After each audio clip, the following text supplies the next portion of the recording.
പരിശുദ്ധ പരമദിവ്യകാരുണ്യത്തിന് ആരാധനയും സ്തുതിയും പുകഴ്ചയും ഉണ്ടായിരിക്കട്ടെ. പരിശുദ്ധ പരമദിവ്യകാരുണ്യത്തിന് ആരാധനയും സ്തുതിയും പുകഴ്ചയും ഉണ്ടായിരിക്കട്ടെ. എൻ്റെ പ്രിയപ്പെട്ടവരെ, ഉടമ്പടി ഇന്നത്തെ കാലഘട്ടത്തിൻ്റെ ഒരു പ്രാർത്ഥനയാണ്. ഇതിൻ്റെ ഒരു ചിരപുരാതനത്വമുണ്ട്, അതേസമയം നിത്യ നൂതനത്വമുണ്ട്. ചിരപുരാതനം എന്ന് പറയണത് ഉടമ്പടി ബൈ പ്രിൻസിപ്പിൾ അത് ദൈവദത്തമായ കാലത്ത് ഏണ്ട് എബ്രാഹത്തിൻ്റെ കാലം മുതൽ ഉടമ്പടി എന്നുള്ള കോൺസെപ്റ്റുള്ളതാണ്, വർക്കൗട്ട് ചെയ്യാനാണ്.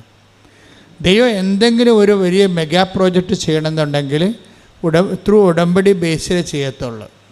അപ്പം നിങ്ങളുടെ വിഷയം കനക്കുമ്പോൾ, നിങ്ങളുടെ ജീവിത പ്രശ്നങ്ങൾക്ക് ഭാരം വെക്കുമ്പോൾ നിങ്ങൾക്ക് എമർജൻസി ആയിട്ട് ചെയ്യാൻ പറ്റുന്നത് ഉടമ്പടിയാണ്. ഉടമ്പടി ജീവിതത്തിലേക്ക് വരിക. ഇത് മരിയൻ ഉടമ്പടിയാണ്, അതുകൊണ്ട് പോപ്പുലർ മരിയൻ ഉടമ്പടിയാണ്. കഴിഞ്ഞ ദിവസങ്ങളിൽ ഞങ്ങളുടെ ബിഷപ്പ് ഞങ്ങളെ വിളിച്ചിട്ട് ചോദിച്ചു, actually what is your mission എന്ന് ചോദിച്ചു. നിങ്ങളുടെ സ്പിരിച്വാലിറ്റി എന്താണ്, actually what is your mission എന്ന് ചോദിച്ചു. അപ്പോൾ ഞങ്ങളതിന് മറുപടി പറഞ്ഞത്, ഞങ്ങളുടെ സ്പിരിച്വാലിറ്റി എന്ന് പറയുന്നത് കുരിശിൻ്റെ ചുവട്ടിൽ നിന്ന് അമ്മയാണ്, എന്നുവെച്ചാൽ ഉടമ്പടി മാതാവാണ്, അവരാണ് ഉടമ്പടി മാതാവ്. ഇതാ കർത്താവിൻ്റെ ദാസി എന്ന് പറഞ്ഞുകൊണ്ട് ഏതറ്റം വരെ സ്വന്തം മകൻ്റെ കൊലച്ചോരയിൽ ചവിട്ടി നിന്നുകൊണ്ട് പോലും ദൈവത്തിൻ്റെ വചനം പാലിച്ച ആളാണ് ഉടമ്പടി മാതാവെന്ന് പറയുന്നത്. അതാണ് ഞങ്ങളുടെ ഐക്യം എന്ന് പറയുന്നത്. അപ്പോൾ പിതാവിന് ഭയങ്കര ഇഷ്ടപ്പെട്ടു. പിന്നെ പിതാവ് ചോദിച്ചു, വാട്ട് ഈസ് യുവർ മിഷൻ, നിങ്ങളുടെ മിഷൻ എന്താ? അപ്പോൾ ഞങ്ങൾ പറഞ്ഞ്, അത് ഞങ്ങളെ consecration of those who are Christ honouring persons. അതായത് ഞങ്ങൾക്ക് കോൺസെക്രേഷൻ ലൈഫുണ്ട്, അച്ഛന്മാർക്ക് കോൺസെക്രേഷൻ്റെ ലൈഫാണ്, സിസ്റ്റേഴ്സിന് കോൺസെക്രേറ്റഡ് ലൈഫാണ്. ഉടമ്പടിയിലേക്ക് വരുമ്പോൾ നമ്മൾ ദൈവത്തിൻ്റെ വചനത്തിൽ വേരൂന്നി സാക്ഷ്യപ്പെട്ട് ജീവിച്ചുകൊള്ളാവുന്ന ഓൾ ക്രൈസ്റ്റ് ഹോണറിങ് പേഴ്സൺസ് ആണ്, not Catholics, not only Catholics. Catholics മാത്രമല്ല, നോൺ കാത്തലിക്സ് മാത്രമല്ല, ഹോൾ ക്രൈസ്റ്റ് ഹോണർ, ക്രൈസ്റ്റിനെ രക്ഷകനായിട്ട് മനസ്സിൽ ഹോണർ ചെയ്യുന്ന എല്ലാവരെയും കോൺസെക്രേറ്റ് ചെയ്യുക. അവർക്കൊരു കോൺസെക്രേറ്റ് ലൈഫ്, അവർക്ക് വിശുദ്ധ ജീവിതം, ഐക്യ ജീവിതം, സാക്ഷ്യ ജീവിതം പ്രദാനം ചെയ്യുകയാണ് ഞങ്ങളുടെ മിഷൻ എന്ന് പറഞ്ഞു. അപ്പോൾ ഇറ്റ് ഈസ് വെരി സിമ്പിൾ. അങ്ങനെ കേരള സഭയിൽ, ലോകസഭയിൽ അങ്ങനെ ഒരു മിഷൻ ഇല്ല. ശരിക്കും പ്രീച്ചിങ്ങൊക്കെ ഉണ്ട്, ഇവാഞ്ചലൈസേഷൻ ഉണ്ടെന്ന് പറഞ്ഞാലും ഒരു അതായത് ക്രൈസ്റ്റ് ഹോണറിങ് ആയിട്ടുള്ളൊരു പേഴ്സൺസിനെ എങ്ങനെയാണ് കോൺസെക്രേറ്റ് ചെയ്യുക, വചനാധിഷ്ഠിതമായി കോൺസെക്രേറ്റ് ചെയ്തിട്ട് അവർ വചനത്തിൻ്റെ വിത്തിൻ നോ ടൈം അവരെ സാക്ഷികളാക്കി മാറ്റുന്ന ഭയങ്കരമായ ഒരു സംഭവമാണ് ഉടമ്പടി നടക്കുന്നത്. അപ്പം അത് നമ്മൾ അനുഭവങ്ങളിലൂടെ കണ്ട് മനസ്സിലാക്കിയതാണ്. ഓരോ ദിവസവും കണ്ടുകൊണ്ടിരിക്കുകയാണ്. അപ്പം അതുകൊണ്ട് തന്നെ എങ്ങനെയാണ് മനുഷ്യൻ കോൺസെക്രേറ്റ് ചെയ്യണത്? കോൺസെക്രേറ്റ് വെച്ച് കഴിഞ്ഞാൽ അവൻ വിശുദ്ധീകരിക്കുകയും ചെയ്യും, ശക്തീകരിക്കുകയും ചെയ്യും. ഒരേ സമയം തന്നെ മനുഷ്യൻ വിശുദ്ധീകരിക്കുമ്പോഴും ശക്തീകരിക്കുമ്പോഴും അവൻ എന്തായിട്ട് മാറും? അവന് ഒരു മനുഷ്യൻ ഉടമ്പടിയിലൂടെ എന്താ സംഭവിക്കണത്? വിശുദ്ധീകരിക്കുകയും ചെയ്യും, അപ്പം ശക്തീകരിക്കുകയും ചെയ്യാം. അപ്പം ശക്തീകരിക്കാൻ നമുക്ക് എന്ത് പറ്റും? അധികാരവും ബലവും ഉണ്ടാകും. അധികാരവും ബലവും ബൈബിളിൽ ഈശോയ്ക്കുണ്ടായിരുന്ന ഒരു സംഭവമാണ് അധികാരവും ബലവും. സത്താനെപ്പോലും അവൻ ശാസിച്ച് മാറ്റുമ്പോൾ ജനങ്ങളുടെ കമൻ്റ് അതാണ്. ലുക്കാൻ്റെ സുവിശേഷം 4:36 എടുത്ത്, എല്ലാവരും അത്ഭുതപ്പെട്ട് പരസ്പരം പറഞ്ഞു. എല്ലാവരും അത്ഭുതപ്പെട്ട് പരസ്പരം പറഞ്ഞു, എന്തൊരു വചനമാണിത്, ഇവൻ അധികാരത്തോടും ശക്തിയോടും കൂടെ അശുദ്ധാത്മാക്കളോട് കൽപ്പിക്കുകയും അവ വിട്ടുപോവുകയും ചെയ്യുന്നുവല്ലോ. ഇപ്പം അധികാരത്തോടും ശക്തിയോടും കൂടി കൽപ്പിക്കുകയും, അപ്പം വചനങ്ങൾക്കെല്ലാം അധികാരവും ശക്തിയും ലഭിക്കും. ഇത് ഒരു ഫ്രഷ് ഹാൻഡ്സിനെ പോലും പെട്ടെന്ന് അധികാരിയാക്കി മാറ്റും. ആത്മീയ അധികാരം ഉണ്ടാകും. ഒരു പുതിയ, ഇപ്പം നിങ്ങളൊരു ഉടമ്പടി എടുത്തിട്ട് 3 മാസമേ ആയുള്ളൂ, പക്ഷേ നിങ്ങൾ ഉടമ്പടിയോട് വിശ്വസ്തരാണെങ്കിൽ ചേർന്ന് നിൽക്കുന്നത് വിശ്വസ്തതയും, അവിശ്വസ്തത കാണിച്ചാൽ ചിതറിപ്പോകും. നമ്മൾ ഉടമ്പടിയുടെ പ്രശ്നം അതാണ്. ചേർന്ന് നിൽക്കുക, ദൈവത്തോട് ചേർന്ന് നിൽക്കണമെങ്കിൽ എല്ലാവർക്കും ആഗ്രഹം ഉണ്ടാവും അല്ലേ, ദൈവത്തോട് ചേർന്ന് നിൽക്കണമെന്ന്. ബൈബിളിൽ 2 ഇടയ്ക്ക് ലൂപ്പ് ഹോളില്ല. ഒന്നെങ്കിൽ ചിതറക്കപ്പെട്ടിട്ട് നിൽക്കാം, അല്ലെങ്കിൽ ചേർന്ന് നിൽക്കാം. 2 ഉള്ളൂ. ഇപ്പം ചേർന്ന് നിൽക്കുന്നത് വിശ്വസ്തതയും, ചിതറിക്കപ്പെടുന്നത് ഇപ്പോൾ നെഹേമിയ എന്തുകൊണ്ടാണ് അവിടെ ചിതറിപ്പോയെന്ന് പറയുന്നുണ്ട്. നെഹ്യം 1:8 എടുത്ത് ശ്രുതിക്കട്ടെ. ഹല്ലേലൂയ, ഹല്ലേലൂയ, ഹല്ലേലൂയ, ഹല്ലേലൂയ, ഹല്ലേലൂയ, ഹല്ലേലൂയ. യേശുവേ നന്ദി, യേശുവേ സ്തുതി. ഹല്ലേലൂയ. നെഹെമ്യ 1:8 അങ്ങയുടെ ദാസനായ മോശയോട് അങ്ങ് കൽപ്പിച്ച ഈ വാക്കുകൾ അനുസ്മരിക്കുക. അവിശ്വസ്തത കാട്ടിയാൽ നിന്നെ ഞാൻ ജനതകൾക്കിടയിൽ ചിതറിക്കും. പ്രശ്നം അതാണ്. ചേർന്ന് നമുക്ക് 2 ദൈവവുമായിട്ടുള്ള ഇടപാടിൽ 2 സാധ്യതയുള്ളത്. ഒന്നെങ്കിൽ ചേർന്ന് നിൽക്കാം, അല്ലെങ്കിൽ ചിതറിക്കപ്പെടാം. സ്പിരിച്വൽ എംപവറിങ്ങിന് എപ്പോഴും വരണത് ഈ കവനൻ്റൽ ബേസുള്ള എംപവറിങ് ആണ് താത്വികമായിട്ട് ഷാർപ്പായിരിക്കണത്. നമ്മളിങ്ങനെ അംബിഗസായിട്ട് എന്തെങ്കിലുമൊക്കെ കാട്ടിക്കൂട്ടിയിട്ട് അത് കാര്യമാണെന്ന് പറഞ്ഞുകൊണ്ട് നമ്മളിങ്ങനെ ഒരു തിട്ടമനുസരിച്ച് ലക്ക് അനുസരിച്ച് പോണതല്ലേ. അങ്ങനെയല്ല. ഇത് ഇവിടെ കവനൻ്റെ ഷാർപ്പ് ഷൂട്ടറാണ്. 2+2 4 എന്ന് വെച്ച് കഴിഞ്ഞാൽ അതൊരിക്കലും 3.99 ഒന്നുമല്ല, അത് 4 അത് തന്നെയായിരിക്കും. കവനൻ്റെ ഫോർമുലയുടെ ഒരു പ്രത്യേക കൃത്യത അതാണ്. അപ്പം നമ്മൾ കവനിൽ എന്താ ചെയ്യണത്, എങ്ങനെ ചേർന്ന് നിൽക്കാൻ പറ്റും. ഇപ്പം ഇന്നലെ മെർലിൻ ജോയി എന്നും പറഞ്ഞൊരു മോള്, ഈ ഉടമ്പടി യുവതയുടെ ആഘോഷമാണ്. ശരിക്കും യുവതയുടെ ആത്മീയ ആഘോഷം. അത് കൃപാസനത്തിൽ വന്ന് കാണേണ്ട കാഴ്ചയാണ്. എല്ലാവരും തന്നെ 10 പേര് സാക്ഷ്യം പറഞ്ഞാൽ 6 പേരും ഒരു 20 വയസ്സിനും 30 വയസ്സിനും ഇടയ്ക്കുള്ളതായിരിക്കും. അവർ ദൈവത്തെ മനസ്സിലാക്കുന്ന രീതികൾ കണ്ട ഞെട്ടിപ്പോവും. 60 വർഷം ക്രിസ്ത്യാനിറ്റി ജീവിച്ചിട്ട് കിട്ടാത്ത ഉൾക്കാഴ്ചയാണ് 20 വയസ്സുകാർ പറയണത് ഉടമ്പടിയിലൂടെ. ഇന്നലെ മെർലിൻ ജോയ് എന്ന് പറയുന്ന MSc കാര്യത്തിൽ പറഞ്ഞിരിക്കുന്നത്, അതായത് എന്തിനാണ് എന്നോട് ഉടമ്പടി എടുക്കുകയെന്ന് നിങ്ങളോട് ചോദിച്ചാൽ, അതാണ് ആൾക്കാരുടെ ഒരു ടീച്ചിങ് ഉണ്ടായത്. ഇപ്പോൾ മെർലിൻ ജോയ് പറയണത്, എന്തിനാണ് ഞാൻ ഉടമ്പടി എടുക്കണതെന്ന് നിങ്ങൾ എന്നോട് ചോദിച്ചാൽ ഞാൻ പറയും തളരുമ്പോൾ ചേർന്ന് നിൽക്കാനാണെന്ന്. അയ്യോ, എന്നാ ഒരു വർത്തമാനമാണ്. അപ്പോൾ അവൾ പറയും, ഞാൻ പഠിപ്പിക്കുന്ന സബ്ജക്റ്റ് ഉടമ്പടിയാണ്. ഞാൻ 4ാം ക്ലാസ്സിൽ 5ാം ക്ലാസ്സിൽ വേദപാഠം പഠിപ്പിച്ചിട്ടുണ്ട്. അന്ന് ഞാൻ പഠിപ്പിച്ച ഉടമ്പടിയാണ്. ഇപ്പം ഞാൻ +2-നാണ് വേദപാഠം പഠിപ്പിക്കുന്നത്. ഞാനിപ്പോൾ പഠിപ്പിക്കുന്ന വിശ്വസ്തയെക്കുറിച്ചാണ് പഠിപ്പിക്കുന്നത്. എല്ലാം ഉടമ്പടിയാണ്. ഉടമ്പടി ജീവിച്ചിട്ട് അത് കുഞ്ഞുങ്ങളെ പഠിപ്പിച്ചു കൊടുക്കുകയാണ്. അപ്പോൾ ഈ നമ്മുടെ സീറോ മലബാർ സഭയിൽ 5ാം ക്ലാസ്സിൽ പഠിപ്പിക്കുന്ന ഉടമ്പടിയുടെ വേദപാഠവും 12ാം ക്ലാസ്സിൽ പഠിപ്പിക്കുന്ന വിശ്വസ്ത വേദപാഠവും മെർലിൻ പറയണത് ഇൻ്റർകണക്റ്റഡ് ആണത്. എൻ്റെ സബ്ജക്റ്റ് വൈസ് ഉടമ്പടിയാണ്. ഉടമ്പടിയെ സംബന്ധിച്ചിടത്തോളം മെർലിന് സുന്ദരമായിട്ട് പറയാൻ കാര്യം, ഉടമ്പടിയിൽ ജീവിക്കുകയാണ്. ഒരച്ഛനുമാകാതെ കന്യാസ്ത്രീയുമാകാതെ അവർ ഉടമ്പടിയിൽ അങ്ങ് ജീവിക്കുകയാണ്. അതാണ് ഞങ്ങൾ പറഞ്ഞ പിതാവിനോട്, consecrated life of all Christ honouring persons. ക്രൈസ്റ്റിനെ ഹോണർ ചെയ്യുന്ന എല്ലാവർക്കും ഒരു വിശുദ്ധ ചേർന്ന നിൽപ്പിൻ്റെ ജീവിതം. ഇവർ പറയുന്ന അവതരിപ്പിക്കുന്ന രീതി അതാണ്. എന്തിനാണ് ഉടമ്പടി എടുക്കണമെന്ന് ചോദിക്കുമ്പോൾ ഞാൻ പറയും, തളരുമ്പോൾ ചാരി നിൽക്കാൻ ഒരാൾ, അതാണ് എൻ്റെ ദൈവം. തളരുമ്പോൾ ചാരി നിൽക്കാൻ, അത് എന്ത് വല്ലാത്ത വെച്ചാൽ, അപ്പോൾ അത് തളർന്നു കഴിഞ്ഞാൽ ചാരി നിൽക്കുമ്പോൾ എന്ത് സംഭവിക്കണത്, അതിന് വിശ്വസ്തതയാണ് നമുക്ക് ആവശ്യം. ചിതറിപ്പോകാം, ചേർന്ന് നിൽക്കാം. ഉടമ്പടിയിലുണ്ടാകുന്ന നമ്മുടെ കയ്യിലാണ് എൻ്റെ താക്കോല് മൊത്തം ഇരിക്കുന്നത്. നമ്മൾക്ക് അവിശ്വസ്തത കാണിച്ചപ്പോൾ നെഹേമ്യ 8 എന്താ പറയണത്, 1:8 എന്താ പറയണത്, നിങ്ങൾ ചിതറിപ്പോയി. കാരണം എന്താണ്, എന്നോട് നിങ്ങൾ ചേർന്ന് നിന്നില്ല, അവിശ്വസ്തത കാണിച്ചു. പ്രാർത്ഥിക്കുക. കർത്താവേ, കർത്താവേ, ഉടമ്പടിയിലൂടെ ഉടമ്പടിയിലൂടെ അങ്ങയുടെ വചനത്തോട് അത് പാലിച്ചുകൊണ്ട് വിശുദ്ധത കാട്ടി ചേർന്ന് നിന്നുകൊണ്ട് ബലം പ്രാപിക്കുവാൻ എന്നെ സഹായിക്കണമേ.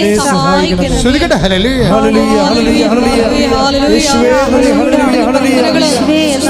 പാലിച്ചുകൊണ്ട് ചേർന്നത് കൊണ്ട് ബലം പ്രാപിക്കുവാൻ ആരാധനയിലൂടെ ഞങ്ങളെ അഭിഷേകം ചെയ്യണമേ.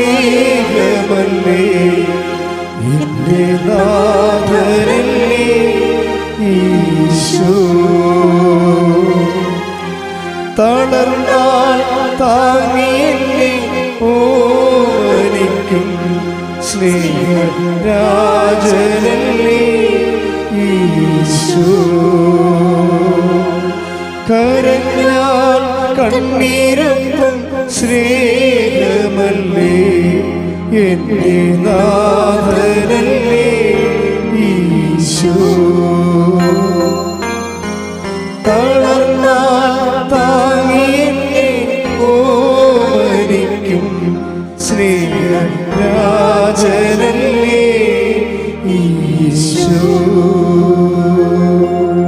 പരിശുദ്ധ പരമദിവ്യകാരുണ്യത്തിന് എന്നേരവും ആരാധനയും സ്തുതിയും പുകഴ്ചയും ഉണ്ടായിരിക്കട്ടെ. അതായത് കാലാവസ്ഥകൾ ദൈവത്തിൻ്റെ ഒരു പ്രത്യേകത എന്ന് വെച്ച് കഴിഞ്ഞാൽ ഈ നിങ്ങൾക്കും എനിക്കുമൊക്കെ ഉണ്ടാകുന്ന കുറേ ബന്ധങ്ങൾ മനുഷ്യബന്ധങ്ങളല്ലേ. ഈ മനുഷ്യബന്ധങ്ങൾക്കുള്ള പ്രശ്നം എന്ന് വെച്ച് കഴിഞ്ഞാൽ മൂഡ് സ്വിങ്സ് ഭയങ്കരമാണ്. ഇപ്പം മൂഡ് ഔട്ട് എന്നൊക്കെ പറയുക, mood in mood out, mood swings എന്ന് പറയണത്. മനുഷ്യബന്ധങ്ങൾക്ക് ഇങ്ങനെ മൂഡ് സ്വിങ്സ് ഉണ്ടാകും. രാവിലെ ഉണ്ടാകുന്ന ഒരു ആംബിയൻസ് അല്ല വൈകുന്നേരം ഉണ്ടാകുന്ന ആംബിയൻസ്. ഓരോ ഇഷ്യൂസ് ബേസ്ഡ് ആയിട്ട് ആംബിയൻസ് ചേഞ്ച് ചെയ്തുകൊണ്ടിരിക്കും.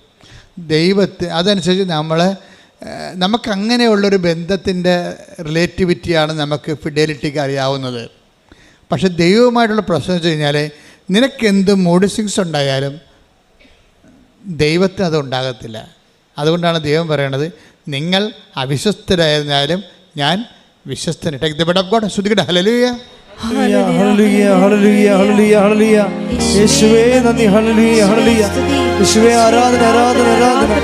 യേശുവേ നന്ദി. ഹല്ലേലൂയ, ഹല്ലേലൂയ, ഹല്ലേലൂയ, ഹല്ലേലൂയ. മഹത്വം, മഹത്വം, ആരാധന, ആരാധന. 2 തിമോഥെയോസ് 2:13. നാം അവിശ്വസ്തരായിരുന്നാലും പറഞ്ഞേ, നാം അവിശ്വസ്തരായിരുന്നാലും അവൻ വിശ്വസ്തനായിരിക്കും. എന്തെന്നാൽ തന്നെ തന്നെ നിഷേധിക്കുക അവന് സാധ്യമല്ല. ഇതാണ് സദ്വാർത്ത. ഇങ്ങനെയുള്ള 3 ലക്ഷത്തോളം വാക്കുകളാണ് ബൈബിളിലുള്ളത്.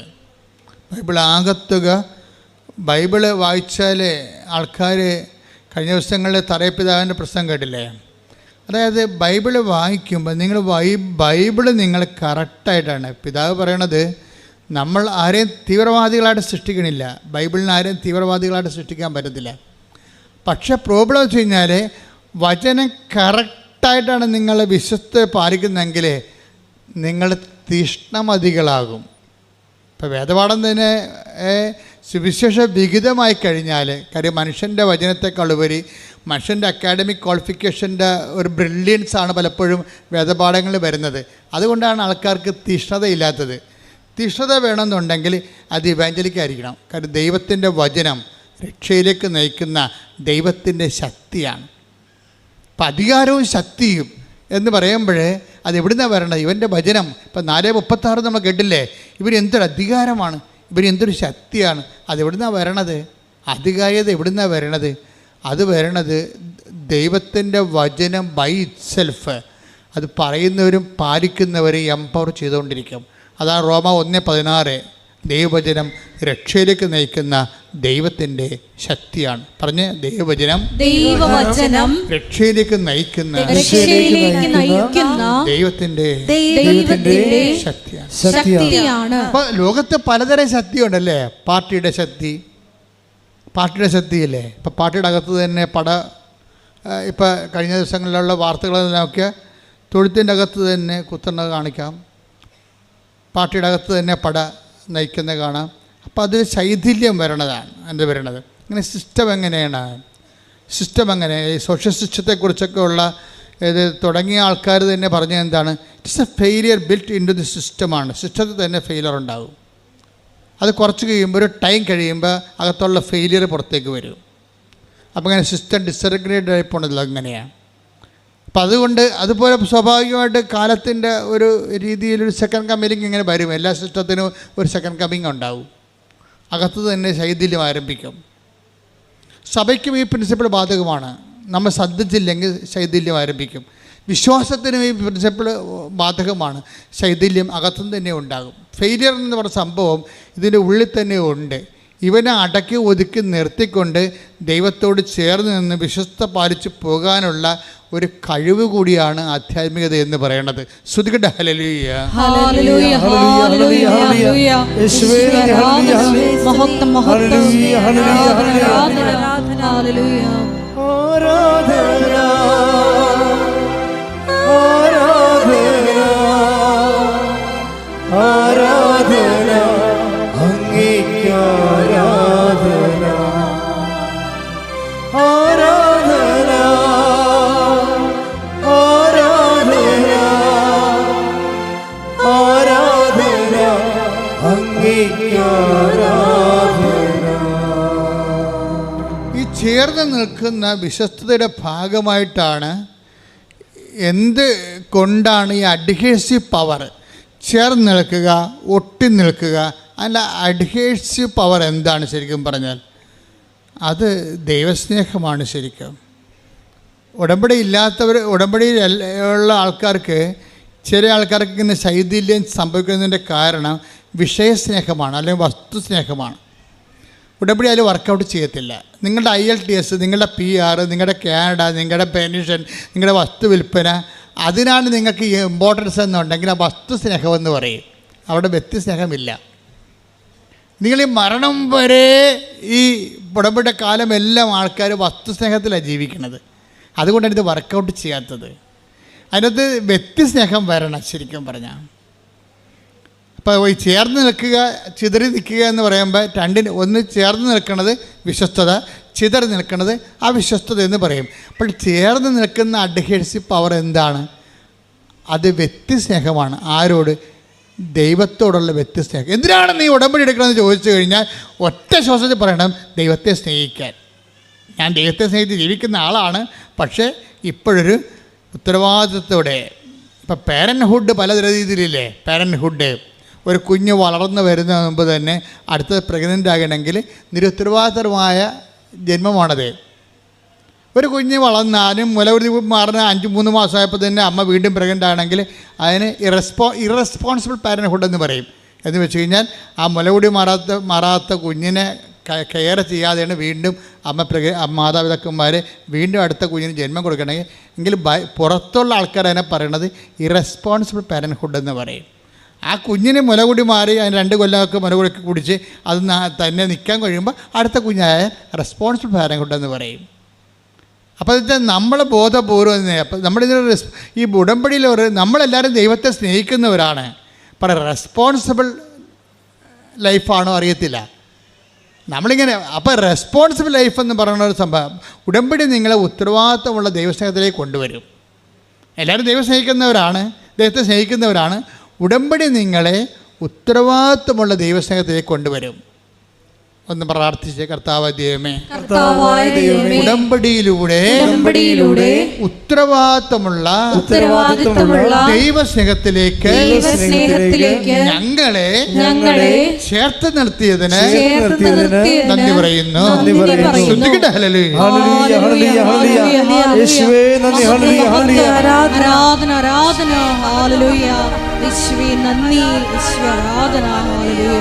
ഒരുമിച്ച് പാടാം.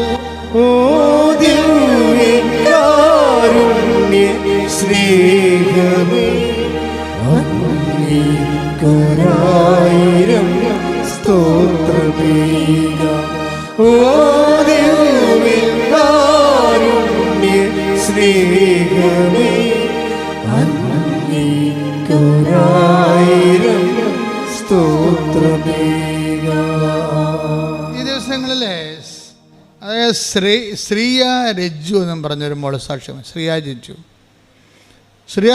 രജുവിൻ്റെ ചേർന്ന് നിൽപ്പിൻ്റെ ബയോളജി ഭയങ്കര ഹൃദ്യമാണ്. ശ്രീയ എന്ന് പറയുമ്പോൾ നിങ്ങൾക്ക് അറിയാമല്ലോ, it's A non Christian lady. അവർക്ക് ആ കുഞ്ഞിനും അധികം വയസ്സില്ല, 22 വയസ്സ് 23 വയസ്സ് കാണുമായിരിക്കും. പക്ഷേ ഇവരുടെയൊക്കെ തങ്കം പോലുള്ള വാക്കുകളാണ് വായിന്ന് വരുന്നത്. അവരെന്നാ പറയണമെന്നറിയാമോ? അവർ പറഞ്ഞു, ഞാൻ വീട് പണിയുമ്പോൾ ഒരു മുറി ഞാൻ കർത്താവിന് വേണ്ടി മാത്രം കൊടുക്കും. അതെന്തിനാ അപ്പോൾ വീട് പണിതുകൊണ്ടിരിക്കുകയാണ്, വീട് പണിപ്പോൾ മുക്കാലായി. ഇപ്പോൾ ഇവിടെ പറയണത്, ഞാൻ വീട് പണിയുമ്പോൾ ഒരു മുറി കർത്താവിന് വേണ്ടി മാത്രം കൊടുക്കും. അവൾ ഉടമ്പടി മാതാവിൻ്റെ മധ്യസ്ഥല എടുത്തെങ്കിലും അവൾക്ക് ബോധമുണ്ട് ഇത് കർത്താവിലേക്കാണ് പോകണമെന്നുള്ളത്. അത് ക്ലിയർ അല്ലേ? അപ്പോൾ എന്നിട്ട് അവളെ തരത്താൻ പറയുന്നുണ്ട്, എന്തിനാണ് ഞാൻ ഈ കർത്താവിന് വേണ്ടി മുറി കൊടുക്കണമെന്നറിയാമോ? ആൾക്കാർ എന്നോട് ചോദിക്കും, ഞാനൊരു നോൺ ക്രിസ്ത്യൻ അല്ലേ, എന്തിനാണ് എൻ്റെ വീട്ടിൽ കർത്താവിൻ്റെ പടം വെച്ചിരിക്കണമെന്ന് ആൾക്കാർ ചോദിക്കത്തില്ലേ? അങ്ങനെ ആൾക്കാരെ കൊണ്ട് ചോദിപ്പിക്കാനാണെന്ന്. എന്തിനാണ്? അപ്പം ഞാൻ കർത്താവിനെക്കുറിച്ച് അവരോട് പറയും, ഈ വീട് എനിക്ക് കർത്താവ് തന്നതാണെന്ന്. എന്തൊരു ദൈവസ്നേഹമാണ്. ശ്രദ്ധിക്കട്ടെ. ഹല്ലേലൂയ, ഹല്ലേലൂയ, ഹല്ലേലൂയ, ഹല്ലേലൂയ. മഹത്വം, ആരാധന, ആരാധന.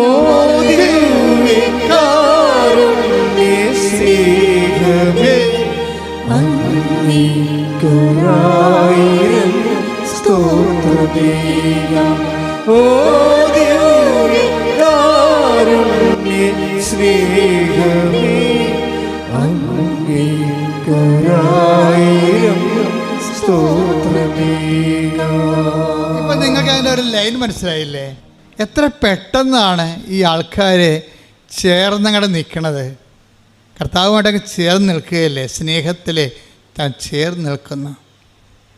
അവൻ എന്നോട് സ്നേഹത്തിൽ ചേർന്ന് നിൽക്കുന്നത് കൊണ്ട് ഞാനവനെ മാനിക്കും. സങ്കീർത്തകൻ്റെ വലിയൊരു ദൈവാനുഭവമാണ് ചേർന്ന് നിൽപ്പ്. Take the word of God. സങ്കീർത്തനം 91:14. അവൻ സ്നേഹത്തിൽ എന്നോട് ഒട്ടി നിൽക്കുന്നതിനാൽ. ദാറ്റ് ഈസ് എന്ന് പറഞ്ഞ് അവൻ സ്നേഹത്തിൽ എന്നോട് ഒട്ടി നിൽക്കുന്നത് കൊണ്ട് ഞാൻ അവനെ രക്ഷിക്കും. അവൻ എൻ്റെ നാമം അറിയുന്നത് കൊണ്ട് ഞാൻ അവനെ സംരക്ഷിക്കും. സംഭവം ഈ രക്ഷയും സംരക്ഷണവും വരണത് ചേർന്ന് നിൽപ്പിന്നാണ് വരണത്. നിങ്ങൾ ഉടമ്പടി എടുത്തിട്ട് അതിൻ്റെ സാങ്കേതികമായിട്ട് കുറച്ച് കാര്യങ്ങൾ കാട്ടിക്കൂട്ടി അത് അനുഷ്ഠാനമാക്കി മാറ്റിക്കഴിഞ്ഞാൽ വരണ്ട അനുഷ്ഠാനങ്ങളും വരണ്ട ആചാരങ്ങളും അനാചാരങ്ങളായി മാറും. ആചാരമില്ലേ? ഉടമ്പടി കുറേ ആചാരങ്ങളില്ലേ? ഉപ്പിടുമ്പോഴൊരു ആചാരമുണ്ട്, ഉടമ്പടി തൈലം തേക്കുമ്പോഴൊരു ആചാരമുണ്ട് ഇല്ലേ? ഉടമ്പടി തൈലം എടുത്ത അപ്പം തന്നെ ആചാരം ചെയ്യും. ഈ ആചാരം അർത്ഥമറിയാതെ ചെയ്താൽ എന്ത് പറ്റും? ആചാരത്തിന് എന്ത് പറ്റും? അതിനാണ് അനാചാരം എന്ന് പറയണത്. അർത്ഥമറിയാതെ ആചാരം ഒത്തിരി പേർക്ക് ചെയ്യുവേ, എന്തെല്ലാം കാര്യങ്ങൾ ആൾക്കാരെ കാട്ടിക്കൂട്ടുന്നു. അർത്ഥം അറിയാതെ ചെയ്യുന്ന ആചാരങ്ങൾക്ക് എന്താ വിചാരിക്കണത്? പറയണത് അനാചാരം എന്ന് പറയും. ഉടമ്പടി പല ആൾക്കാരും അനാചാരമായിട്ടാണ് ചെയ്യണത്. എന്ന് വെച്ച് കഴിഞ്ഞാൽ അതെന്താണ് ചെയ്യണമെന്ന് അവർക്ക് ബോധമില്ല. അനാചാരം എന്ന് പറഞ്ഞ ഒരു ആചാരം എന്ന് പറഞ്ഞ ഒരു ബോധമാണ്. അർത്ഥം അറിഞ്ഞ് ചെയ്യണം. ഇപ്പം തന്നെ ഈ ശ്രീജയുടെ കാര്യം തന്നെ എടുത്ത്, ശ്രീജയുടെ വീട് പണി നടന്നുകൊണ്ടിരിക്കുകയാണ്. കുടിക്കാനും വെള്ളമില്ല, തേപ്പിനും വെള്ളമില്ല. കുടിക്കാനും വെള്ളമില്ല അവിടെ. കാര്യം വെള്ളം ഇങ്ങനെ കലങ്ങിയ വെള്ളമാണ്. അത് നമുക്ക് ഒരു 10 ബക്കറ്റ് കിട്ടുമ്പോൾ കിണർ പറ്റിപ്പോവും. 10 ബക്കറ്റ് വെള്ളം കിടക്കുമ്പോൾ കിണർ പറ്റിപ്പോവും. കുടിക്കാനും പറ്റണില്ല. ഇപ്പോൾ ഉടമ്പടി ഇരിക്കുന്ന ഒരാളിൻ്റെ ജീവിതാനുഭവങ്ങളാണതേ. അപ്പോൾ കുടിക്കാനും വെള്ളമില്ല, വീട് തേക്കാനും വെള്ളമില്ല. അപ്പോൾ അവളെന്ത് ചെയ്യും? അവൾ കൊണ്ടുവന്ന ശേഷം ഉടമ്പടി ഉപ്പെടുത്ത്, നമുക്ക് ഉടമ്പടി ഒരു ജീവിതമാണല്ലോ. ഉടമ്പടി ഇരിക്കുന്നവർക്ക്, എനിക്ക് സത്യം പറഞ്ഞാൽ ഇതൊക്കെ ആദ്യം ഒറ്റ ശ്വാസത്തിൽ കർത്താവ് വെളിപ്പെടുത്തിയാണ്, ഒന്നും അഡീഷൻ ചെയ്തിട്ടില്ല. ഉടമ്പടി ബുക്ക് എഴുതണ ഒരു 72 മണിക്കൂറുണ്ട്. 75 പേജ് 72 മണിക്കൂർ കൊണ്ട് എഴുതണതാണ്. അതിൻ്റെ അകത്ത് വന്നിട്ടുള്ളതാണ് ഉടമ്പടി തൈലം. അതും തേനായിരുന്നു ആദ്യം അതിൻ്റെ അകത്ത് ഉണ്ടായിരുന്നത്. ഉടമ്പടി തൈലത്തിന് പകരം ഞാൻ തേനെന്ന് എഴുതിയിരിക്കണത്. തേനെന്ന് എഴുതിയപ്പോൾ തന്നെ ഒരു മനുഷ്യൻ ഇതിൻ്റെ അകത്ത് വന്നിട്ട് തേൻ നിറച്ച ആളെ തല്ലി. അയാളെന്നെ വിളിച്ച്, അച്ഛാ ഞാൻ തേൻ നിറച്ചുകൊണ്ടിരിക്കുന്ന സമയത്ത് ഒരാൾ വന്ന് എന്നെ തല്ലിയെന്ന് പറഞ്ഞ്. രതീഷാണ് അന്ന് തേൻ നിറക്കണം ആദ്യം. അപ്പം ഞാൻ പറഞ്ഞു, സാരമില്ല, നീ അത് തേൻ മാറ്റിയിട്ട് ഉടമ്പടി തേലുമാക്ക്, തല്ലിയ കാര്യം ഞാൻ മൈൻഡ് ചെയ്യില്ല, അത് കർത്താവിന് കാഴ്ച വെച്ചാൽ മതി എന്ന് പറഞ്ഞു. അത് നീ കർത്താവിന് കാഴ്ച വെച്ചാൽ മതി എന്ന് പറഞ്ഞ്. തേൻ മാറ്റാൻ കർത്താവ് പറഞ്ഞിരിക്കണമെന്ന്. തേൻ ബൈബിളിലുള്ളതല്ല, അത് ആശ്രയിച്ച് കൊടുക്കുന്നതാണ്. ഉടമ്പടി തൈലമാണ്. ഉടമ്പടി തൈലമാക്കാൻ വേണ്ടിയാണ് തല്ലുകൊണ്ടിരിക്കുന്നത്. അപ്പം തല്ലുകൊണ്ടുണ്ടാക്കിയതാണ് ഉടമ്പടി തൈലം. ആ 75 മണിക്കൂറിനുള്ളിൽ സംഭവിച്ച വിഷയങ്ങളാണത്.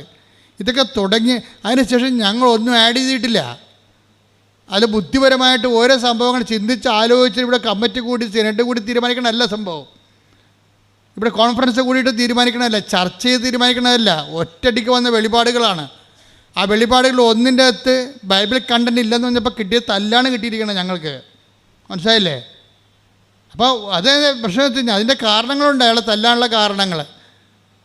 അയാളുടെ തേൻ കച്ചവടം പുറത്ത് നടക്കണുണ്ടായിരുന്നു. അതാണ് സംഭവം. അതിന് പൂട്ടുവീഴുന്ന വിചാരിച്ചതിൻ്റെ പുള്ളിക്കാരൻ കാണിച്ചതാണ്. പക്ഷെ നമ്മൾക്ക് വിവേചനമുള്ളത് നമുക്ക് മനസ്സിലായി അതല്ല പ്രശ്നം. കർത്താവ് സംസാരിക്കണത് തേൻ തന്നെ മാറ്റാൻ പറയണത് കർത്താവ്. ഇതിനൊരു വിവേചനമാണ്. അവൻ്റെ കടുത്തേക്ക് കയറി അവനെതിരെ കൊണ്ടുപോയി ഹലാളാകണമല്ല പ്രശ്നം. ആ പാഠത്തിൻ്റെ അകത്തൊരു പാഠമുണ്ട്. അതറിയണമെങ്കിൽ ഒരു ജ്ഞാനവരം വേണം. ഉടമ്പടി നിശബ്ദതയുടെ പ്രാർത്ഥനയാണ്. ഉണ്ടായിട്ടുള്ളതിന് അവൻ മൂലമാണ്. അവനെ കൂടാതെ ഒന്നും ഉണ്ടായിട്ടില്ലെന്ന് പറഞ്ഞുകൊണ്ടാണ് ബൈബിൾ എഴുതപ്പെടുന്നത്. Take the bread of God. Yohannan 1:3. സ്തുതിക്കട്ടെ. ഹല്ലേലൂയ ഹല്ലേലൂയ ഹല്ലേലൂയ ഹല്ലേലൂയ. യേശുവേ നന്ദി, യേശുവേ സ്തുതി, യേശുവേ ആരാധന ആരാധന ആരാധന ആരാധന. യേശുവേ നന്ദി, മഹത്വം മഹത്വം മഹത്വം. ഹല്ലേലൂയ. 1:3. സമസ്തവും അവനിലൂടെ ഉണ്ടായി. പറഞ്ഞ സമസ്തവും അവനിലൂടെ ഉണ്ടായി. അവനിലൂടെ ഉണ്ടായി. ഒന്നും അവനെ കൂടാതെ ഉണ്ടായിട്ടില്ല. ഒന്നും അവനെ കൂടാതെ ഉണ്ടായിട്ടില്ല. അപ്പം പോസിറ്റീവ് ആയാലും നെഗറ്റീവ് ആയാലും അതിൻ്റെ പിന്നിലെല്ലാം ദൈവത്തിൻ്റെ ഒരു പരിപാലനയുണ്ട്. ഇത് വിവേചിച്ച് മനസ്സിലാക്കണം. ഇത് വിവേചിച്ച് മനസ്സിലാക്കിയില്ലെങ്കിൽ നമ്മൾ ഒരു എന്താ പറയണത്, ഒരു ലോകത്താന്മാരായി പോകും. എല്ലാം മാനുഷികമായിട്ട് എടുക്കും, എന്നിട്ട് മുറിവേക്കും, എന്നിട്ട് അതിനനുസരിച്ച് നമ്മൾ പെരുമാറും. അപ്പം ജഡിക അരൂപിയാണ് നമ്മൾ പ്രവർത്തിക്കുന്നത്. ജഡാരൂപിയാണ്. ഒരു മനുഷ്യന് 3 അരൂപിയാണ് പ്രവർത്തിക്കുന്നത് സാധാരണ. ഒന്ന് ജഡാരൂപി, ഒന്ന് ലോകാരൂപി, ഒന്ന് ദൈവാരൂപി. നമ്മളിതിൻ്റെ ഈ പ്രൊപ്പോർഷൻ ഉണ്ട് ഇതിനകത്ത് ജഡിക മനുഷ്യൻ എന്ന് പറയും, ബൈബിൾ പറയും. അപ്പം അവന് 10% ജഡാരൂപി ആയിരിക്കും. അപ്പം ജഡിക മനുഷ്യന് വെളിപാടുകൾ പോഷത്വമാണെന്ന് പറയുന്നൊരു ബൈബിള്. ജഡിക മനുഷ്യന് ദൈവികമായ കാര്യങ്ങൾ പോഷത്വമാണ്. അപ്പം അവനോട് കർത്താവ് പറയും, നിങ്ങളുടെ മുത്തുകൾ പന്നികളുടെ മുമ്പിൽ കൊണ്ട് വെതറിയിട്ട് കാര്യമില്ലെന്ന് പറയും. അതാ കാരണം ജഡിക മനുഷ്യൻ എല്ലാം നിങ്ങളിപ്പോൾ സംഭവിച്ചു ഉടമ്പടി ഇങ്ങനെ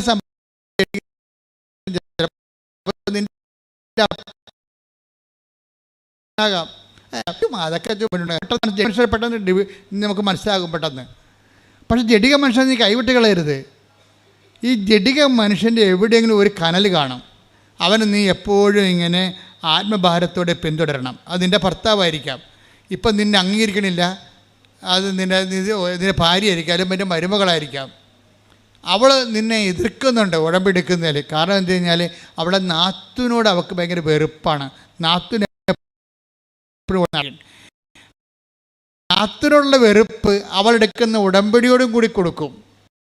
എല്ലാ കാര്യങ്ങൾക്കും ഇത് അട്രിബ്യൂട്ട് ചെയ്യും, ആ വെറുപ്പ് അട്രിബ്യൂട്ട് ചെയ്യും, ചെയ്യും ഇങ്ങനെ. അപ്പം അതുകൊണ്ട് സ്വാഭാവികമായിട്ടും നീ ഫോളോ ചെയ്യണം. ഈ പിന്നെയും നമ്മൾ ഫോളോ ചെയ്യും. പത്രോസും യൂദാസും തമ്മിലുള്ള വ്യത്യാസം ഒന്ന്, കയ്യിൽ നിന്ന് വിട്ടുപോയപ്പോൾ കെട്ടിത്തൂങ്ങിയവനാണ് യൂദാസ്. കയ്യിൽ നിന്ന് വിട്ടുപോയപ്പോൾ പിന്നെ ഫോളോ ചെയ്ത ആളാണ് പത്രോസ്. രണ്ടിൻ്റെയും കണ്ട, രണ്ടും ശിഷ്യന്മാരാണ്. രണ്ടിൻ്റെയും കയ്യിൽ നിന്ന് വിട്ടുപോയി. ഒരാൾ നിങ്ങൾ ശ്രദ്ധിക്കണം, കർത്താവുമായിട്ടുള്ള ശിഷ്യത്വത്തിൻ്റെ യാത്രയിൽ ചിലപ്പോൾ സമയത്ത് ഈ നമ്മുടെ കയ്യിൽ നിന്ന് വിട്ടുപോകും. കയ്യിൽ നിന്ന് വിട്ടുപോയി കഴിഞ്ഞാലും യൂദാസ് ഉടനെ നിരാശപ്പെട്ട് കെട്ടിത്തൂങ്ങും. തിരിച്ചു വരവ് സാധ്യമല്ലെന്ന് മനസ്സിലാകും. കാര്യം അവനുള്ളിൽ ദൈവസ്നേഹമില്ല. ദൈവസ്നേഹമില്ലെങ്കിൽ നീ തിരിച്ചു വരാൻ പാടായിരിക്കും. അവനെക്കുറിച്ച് കർത്താവ് പറയണത് പാഴ് ജന്മമായി പോയത്. ദൈവസ്നേഹം ഇല്ലെങ്കിൽ ഒരു വ്യക്തി എന്താ, അവൻ ജനിക്കാതിരുന്നെങ്കിൽ എന്നല്ലേ പറഞ്ഞത് അല്ലേ? യൂദാസിനെക്കുറിച്ച് കർത്താവിൻ്റെ റിപ്പോർട്ട് എന്താ? അവൻ ജനിക്കാതിരുന്നെങ്കിൽ എന്ന് വെച്ചാൽ ഞാൻ പാഴ്ജന്മമായിപ്പോയി. ദൈവസ്നേഹമുള്ള പത്രോസ് എന്ത് പറ്റിയാണ്? പുള്ളിക്കാരൻ തള്ളി പറഞ്ഞതാണ് ഇല്ലേ? തള്ളി പറഞ്ഞിട്ടും പിന്നെയും പുള്ളി കർത്താവിനെ അകലെ നിന്ന് take the bed of God അകലെ നിന്ന് അനുഗമിച്ചു. ശ്രുതികട ഹല്ലേലൂയ ഹല്ലേലൂയ ഹല്ലേലൂയ ഹല്ലേലൂയ. യേശുവേ ആരാധന ആരാധന ആരാധന. യേശുവേ നന്ദി, മഹത്വം മഹത്വം മഹത്വം മഹത്വം. ഹല്ലേലൂയ ഹല്ലേലൂയ ഹല്ലേലൂയ.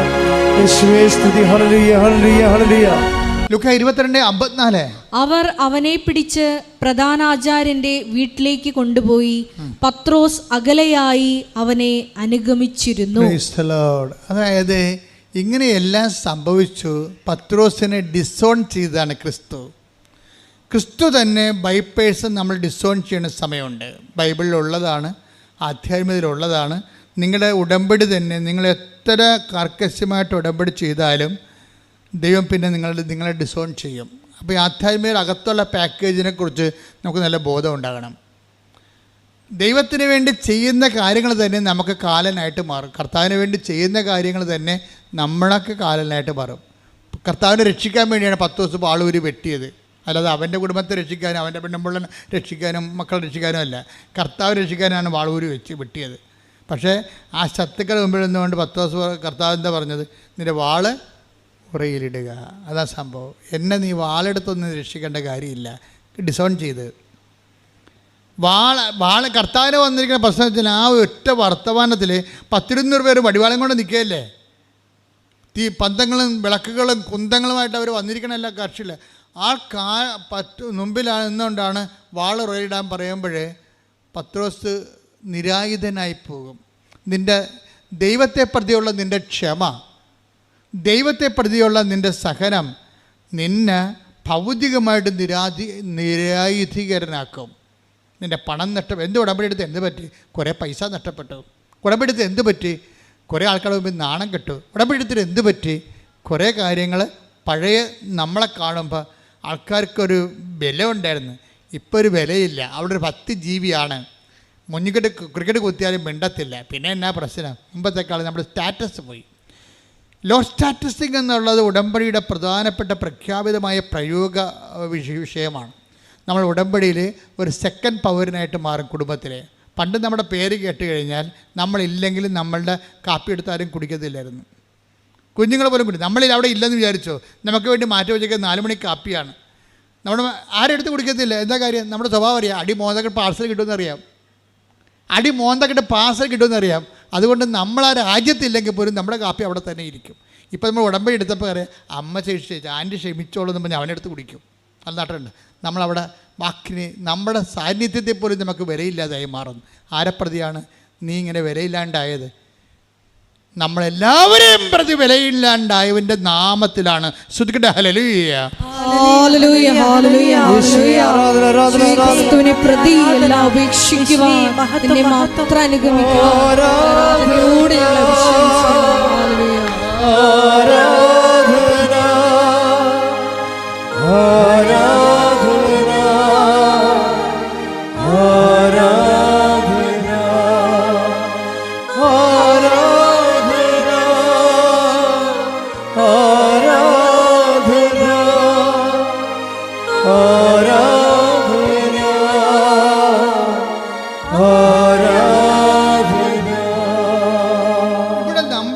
മാനുഷികമായ ശക്തിയുണ്ട്, മാനുഷികമായ ഒരു സ്റ്റാറ്റസ് ഉണ്ട്.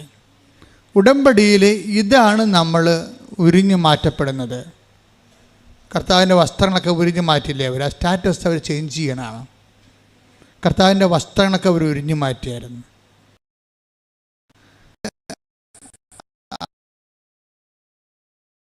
അർത്ഥം ഇവൻ്റെ സ്റ്റാറ്റസ് ലോ ചെയ്യും. ഒരു പിതാവുമില്ല, ഒരു മാതാവുമില്ല, ആരുമില്ല. ഒറ്റക്ക് തല്ല്, തുണക്കെട്ടി ഒറ്റക്ക് തല്ലി. തല്ലുകൊള്ളുന്ന യേശു ഒരു പവറാകണമെന്ന് പറഞ്ഞ് തല്ലുകൊള്ളുന്ന യേശു, കെട്ടി യേശു എന്നൊക്കെ പറയും. അപ്പോൾ നമ്മളൊക്കെ കൈകെട്ടി യേശുവല്ലേ, നമ്മളാ കൈകെട്ടിയിരിക്കണേ. പിന്നെ യേശുവിനെ കാണുമ്പോൾ അതായത് മനുഷ്യൻ്റെ പവറിൽ നിന്ന് മാറിയിട്ട് ഡിവൈൻ പവർ സ്വീകരിക്കുന്ന സമയത്ത് സ്റ്റാറ്റസ് ലോ ചെയ്യുന്നുണ്ട്. ഉടമ്പടിയിൽ സ്റ്റാറ്റസ് ലോ ചെയ്യുന്ന ഒത്തിരിയേറെ ഘടകങ്ങളുണ്ട്. ഉടമ്പടിയുടെ പ്രയോഗത്തിൽ നിനക്ക് സ്റ്റാറ്റസ് ലോ ചെയ്യേണ്ടി വരും. നിൻ്റെ ഉടുപ്പുകൾ ഉരിഞ്ഞു മാറ്റപ്പെടുന്നു. എന്നിട്ട് മറ്റുള്ളവരുടെ മുമ്പ് നീ ചെറുതാകുന്നു, കൊച്ചാകുന്നു. നിനക്ക് പണ്ടുണ്ടായിരുന്ന വിലയില്ലാണ്ടാകുന്നു. ഈ വിലയില്ലാണ്ടാകണത് ഒരു കൃപയുടെയും മഹത്വത്തിൻ്റെയൊക്കെ വഴികളിലൂടെയുള്ള ഈ മാനുഷികമായിട്ടുള്ള കുറേ സ്റ്റാറ്റസുകൾ. അവൻ പ്രകൃത്യാ ദൈവമായിരിക്കുക, പ്രകൃത്യാ ഉള്ള കാര്യങ്ങളൊക്കെ കുറപ്പം ചേഞ്ച് ചെയ്ത് വരും. പ്രകൃത്യാ take the bread for Philippians 2:7. സ്തുതിക്കട്ടെ. ഹല്ലേലൂയ ഹല്ലേലൂയ ഹല്ലേലൂയ ഹല്ലേലൂയ ഹല്ലേലൂയ. യേശുവേ ആരാധന ആരാധന ആരാധന. യേശുവേ നന്ദി, മഹത്വം മഹത്വം മഹത്വം. ഹല്ലേലൂയ ഹല്ലേലൂയ. യേശുവേ ആരാധന. ഫിലിപ്പി 2:5 മുതലുള്ള തിരുവചനങ്ങൾ. യേശുക്രിസ്തുവിനുണ്ടായിരുന്ന ഈ മനോഭാവം നിങ്ങളിലും ഉണ്ടാകട്ടെ. യേശുക്രിസ്തുവിനുണ്ടായിരുന്ന മനോഭാവം യേശുക്രിസ്തുവിനുണ്ടായിരുന്ന മനോഭാവം നിങ്ങളിലും ഉണ്ടാകട്ടെ. ദൈവത്തിന്റെ രൂപത്തിലായിരുന്നെങ്കിലും അവൻ ദൈവവുമായുള്ള സമാനത നിലനിർത്തേണ്ട ഒരു കാര്യമായി പരിഗണിച്ചില്ല. തന്നെ തന്നെ ശൂന്യനാക്കിക്കൊണ്ട് ദാസന്റെ രൂപം സ്വീകരിച്ച് മനുഷ്യരുടെ സാദൃശ്യത്തിൽ ആയിത്തീർന്ന് ആകൃതിയിൽ മനുഷ്യനെ പോലെ കാണപ്പെട്ടു. ക്രിസ്തു എങ്ങനെയാണ് മഹത്വം പ്രാപിച്ചത്? അതേ പ്രോസസ് ആൻഡ് ഫോർമുലയാണ് ഉടമ്പടി ലോ സ്റ്റാറ്റസിന് വരണത്. അപ്പോൾ നിങ്ങൾ അതുപോലെ തന്നെ ഇരുന്നു കൊണ്ട് മെയ്യനങ്ങാതെ ഉടമ്പടി ചെയ്യാമെന്ന് വെച്ചാൽ നടക്കത്തില്ല. ഉടമ്പടി സത്യത്തിൻ്റെ പ്രാർത്ഥനയാണ്, സത്യത്തിൻ്റെ ജീവിതമാണത്. അതിങ്ങനെ ലോ സ്റ്റാറ്റസ് ചെയ്തുകൊണ്ടിരിക്കും. നമ്മൾ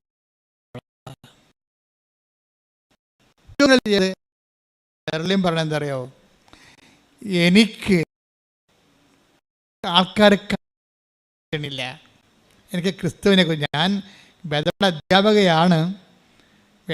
അധ്യാപകയാണ്. പക്ഷേ എനിക്ക് പൊതുജനങ്ങളെ കൺവിൻസ് ക്രിസ്തുവിനെക്കുറിച്ച് പറഞ്ഞ് എനിക്ക് പറയണമെന്ന് ഭയങ്കര ആഗ്രഹമാണ് ക്രിസ്തുവിനെക്കുറിച്ച്. പക്ഷെ എനിക്ക് അവരെ കൺവിൻസ് ചെയ്യാൻ പറ്റണില്ല. എന്താണ്, അവരെ ബോധ്യത്തിലെടുക്കാൻ പറ്റണില്ല. സോ ഞാൻ എന്ത് ചെയ്യും, വില്ലെന്ന് വെച്ച് കഴിഞ്ഞാൽ, വില്ലെന്ന് വെച്ച് കഴിഞ്ഞാൽ ഒരു ആധ്യാത്മിക വില്ലനാണ്. ഒന്നിലും കോസാത്ത, ഒന്നിലും പതറാത്ത ഒരു മനുഷ്യൻ. 40 കൊല്ലം ഓട്ടോറിക്ഷ തൊഴിലാളിയാണ് പപ്പ. അവളുടെ മകനാണ്. പപ്പ ഇന്നലെ വന്നിട്ടുണ്ടായിരുന്നു. പപ്പ പറഞ്ഞ കാട്ട് കഴിഞ്ഞാൽ അതിനേക്കാൾ ഞെട്ട് നമ്മൾ. പപ്പയ്ക്ക് ഇങ്ങനെ ഒരു മകൾ ജനിക്കാൻ സാധ്യതയുള്ളൂ. പപ്പ 40 വർഷം ഓട്ടോറിക്ഷ തൊഴിലാളിയാണ്. ഇപ്പോൾ ഓട്ടോറിക്ഷ ഓടിച്ചിട്ടുണ്ടെങ്കിൽ കുഞ്ഞുങ്ങളെ പഠിപ്പിക്കണം. അവിടെ വീട്ടിൽ പപ്പ പറയണത്, ഞാൻ ഓട്ടോ ഓടിക്ക് രാവിലെ വരുമ്പോൾ ഞാൻ വഴിവെക്കൽ എപ്പോഴും ഒരു അമ്മ ഇരിക്കണ കാണും. അപ്പം ഞാൻ ഉച്ചക്ക് ചോറ് കെട്ടുമ്പോൾ ഞാൻ ഒരു ചോറ് കൂടി കെട്ടിയെടുക്കും. എന്തിനാണ്, 12 മണിയാകുമ്പോൾ 12:30 ആകുമ്പോൾ ഞാൻ അമ്മച്ചിട്ട്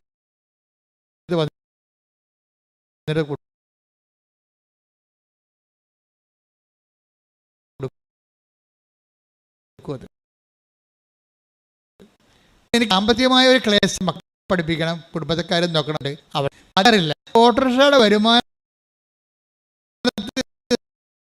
കൊണ്ട് ഒരു കൊല്ലത്തോലുമാണ്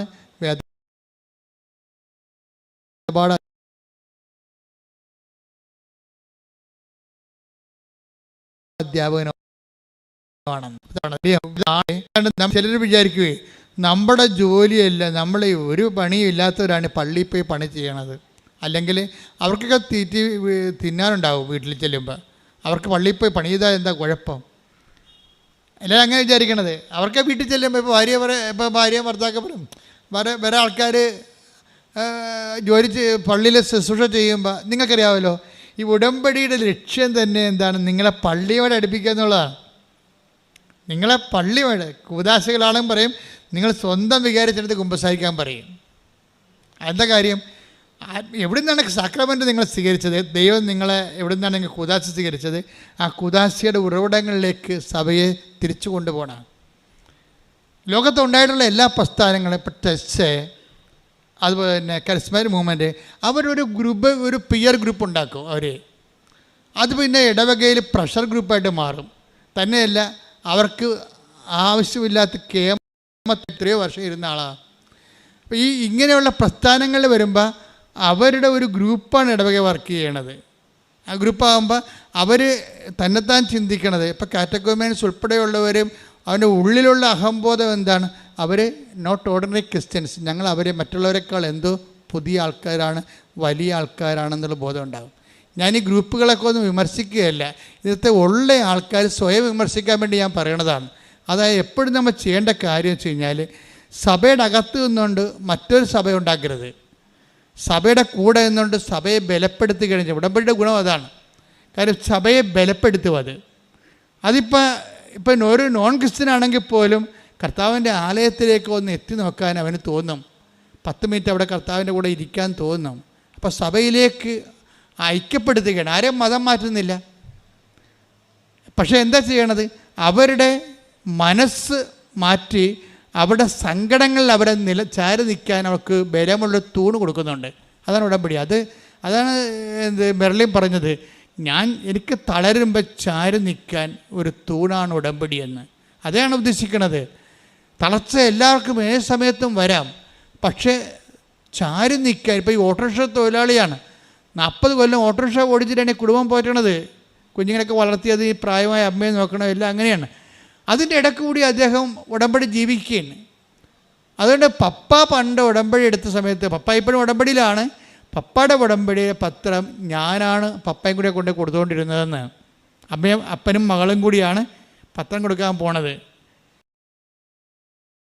ഇപ്പോഴത്തെ ഈശോ പറഞ്ഞായിരുന്നു എൻ്റെ അടുക്ക 2-3 കൊല്ലം മുമ്പ്.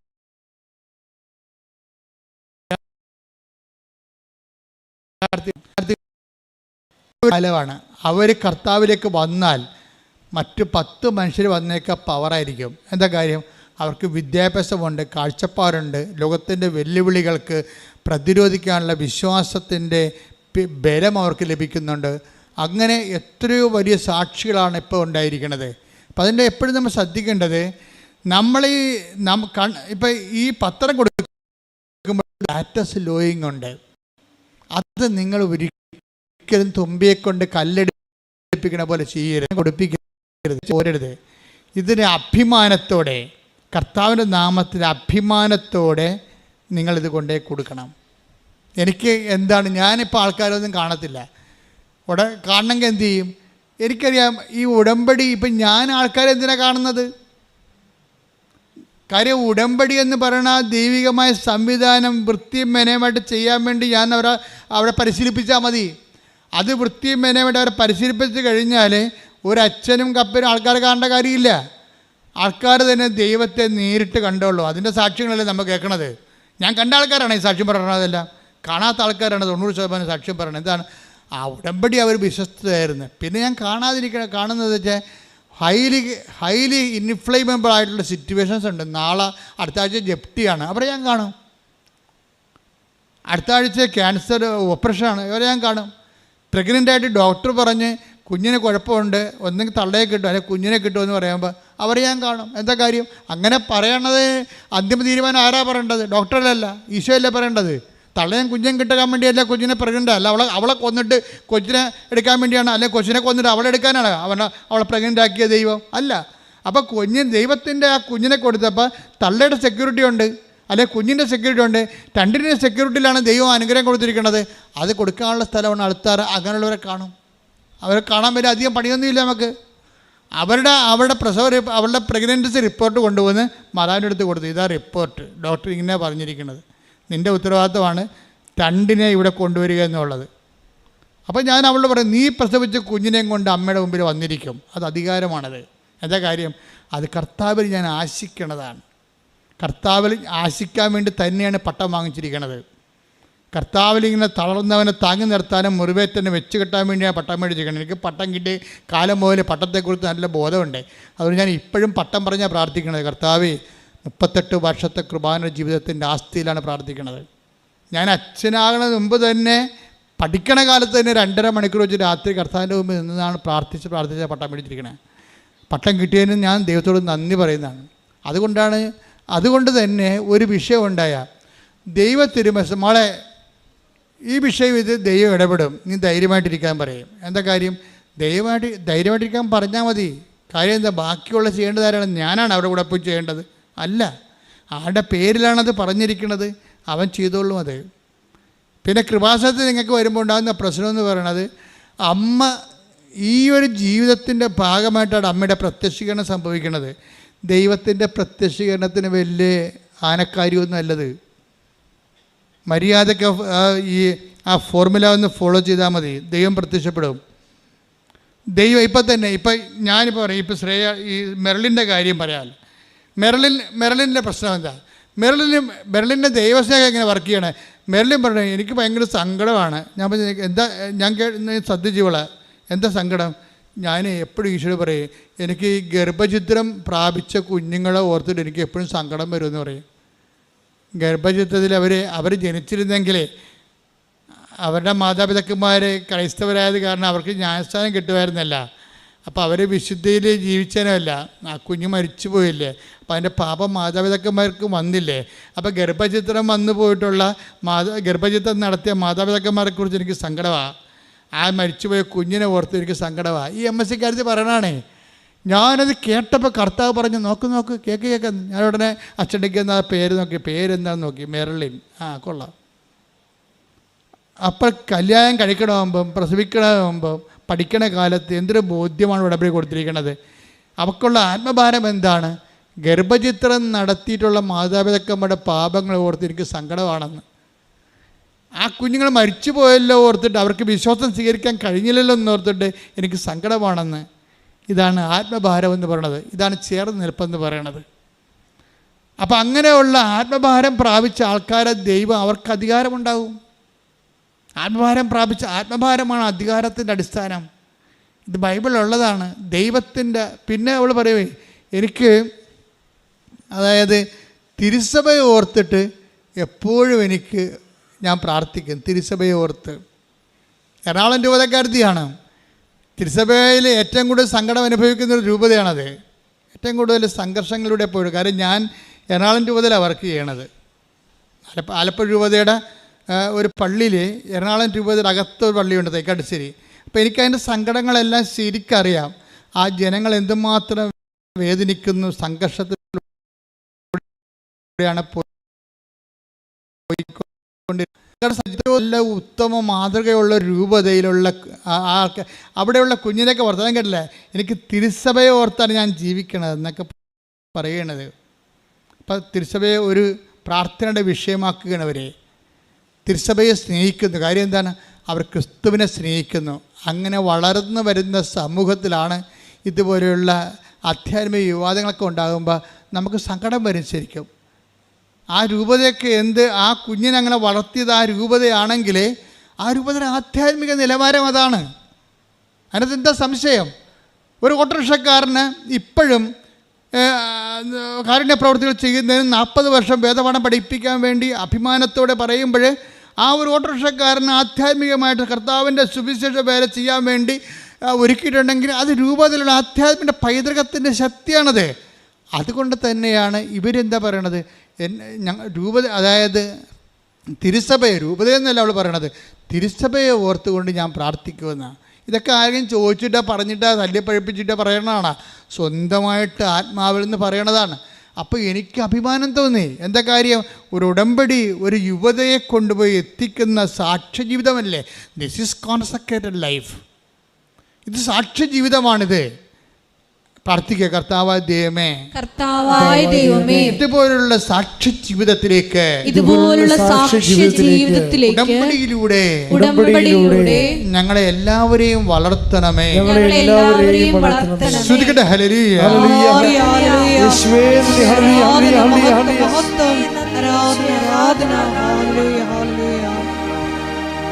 ഒരുമിച്ച് പാടാം. നിൻഹിതം പോലെ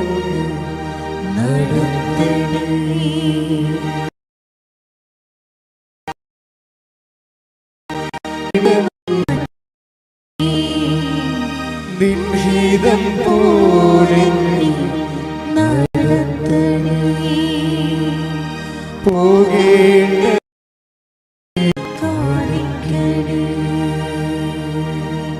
യേശുവേ നന്ദി. ഹല്ലേലൂയ ഹല്ലേലൂയ ഹല്ലേലൂയ. ഹല്ലേലൂയ, യേശുവേ ആരാധന ആരാധന ആരാധന മഹത്വം, മഹത്വം, യേശുവേ ആരാധന, നന്ദി. ആരാധന, ഹല്ലേലൂയ. എന്താ അച്ഛൻ എങ്ങോട്ടാണ് പോകണമെന്ന് നിങ്ങൾക്ക് മനസ്സിലായില്ല. അതായത് ഒരു വ്യക്തി ചേർന്ന് നിൽക്കുകയാണ്. അപ്പൻ്റെ പത്രം സ്വന്തമായിട്ട് കൊണ്ടു നടന്ന് കൊടുത്തിരുന്ന അപ്പനും മകളും കൂടിയാണ് ഒരിക്കൽ സുവിശേഷ വേല ചെയ്തത്. ഇപ്പോഴെന്ത് ചെയ്ത് അപ്പൻ്റെ സുവിശേഷ വേല ചെയ്യുന്നു, മകൾ ഉടമ്പടി എടുത്തിട്ട് അവളുടെ സുവിശേഷ വേല ചെയ്യുന്നു. മെർലിൻ പറയണത്, എനിക്ക് ആൾക്കാരെ വലിയ തോതിൽ കൺവിൻസ് ചെയ്യാൻ അറിയത്തില്ല, എനിക്ക് അത്രയും ഉള്ളൊരു വാഗ്പാടവുമില്ല. അതുകൊണ്ട് ഞാൻ പത്രം കൊടുത്തിട്ട് നിങ്ങൾ പറയും ഈ പത്രം വായിക്കണം, മാതാവിൻ്റെ അടുത്ത് നിങ്ങളും പോകണം, അവിടെ ഒന്ന് പോയാൽ മതി, ബാക്കി അമ്മ ചെയ്തോളും, ഈ പത്രം വായിക്കും മനസ്സിലാകും. അതാണ് പത്രപ്രേക്ഷിതത്വം എന്ന് പറയണത്. ഈ പത്രപ്രേക്ഷിതത്വം ചെയ്യണത് എന്തുകൊണ്ടാണ്? ഔട്ട് ഓഫ് ലവ് ആണ്. അതാണ് പ്രശ്നം. അല്ല അച്ഛൻ പറഞ്ഞ് കൃപാസനത്തിൽ അച്ഛൻ പറഞ്ഞ് ഉടമ്പടി എടുത്ത ആളല്ലേ പത്രം കൊടുക്കണമെന്ന് പറയും. അതല്ല, ഇവരത് ചെയ്യണത് അങ്ങനെയല്ല. ഈ പത്രം വായിക്കുന്നതിലൂടെ അവരെൻ്റെ കർത്താവിനെ അറിയും, അവർ കർത്താവിലേക്ക് തിരിയും, കർത്താവിലേക്ക്. അപ്പം ദൈവസ്നേഹം കൊണ്ടാണ് പത്രം കൊടുക്കുന്നത്. പത്രപ്രേക്ഷിത പ്രവർത്തനം എന്ന് പറഞ്ഞാൽ ദൈവസ്നേഹത്തിൻ്റെ പ്രവർത്തനമാണ്. അപ്പം ദൈവസ്നേഹം ഉള്ളവർക്ക് ഉടമ്പടി ആ സ്നേഹം ഉത്തരവാദിത്വത്തോടെ പ്രവർത്തിക്കാനുള്ള ഒരു പ്രത്യേക കാലാവസ്ഥകളും തരും. ചെയ്യണത് നിയതമായ രീതിയിൽ ചെയ്യണം, അതുപോലെ തന്നെ സമയബന്ധിതമായി ചെയ്യണം. അപ്പോൾ ഉത്തരവാദിത്തമായി.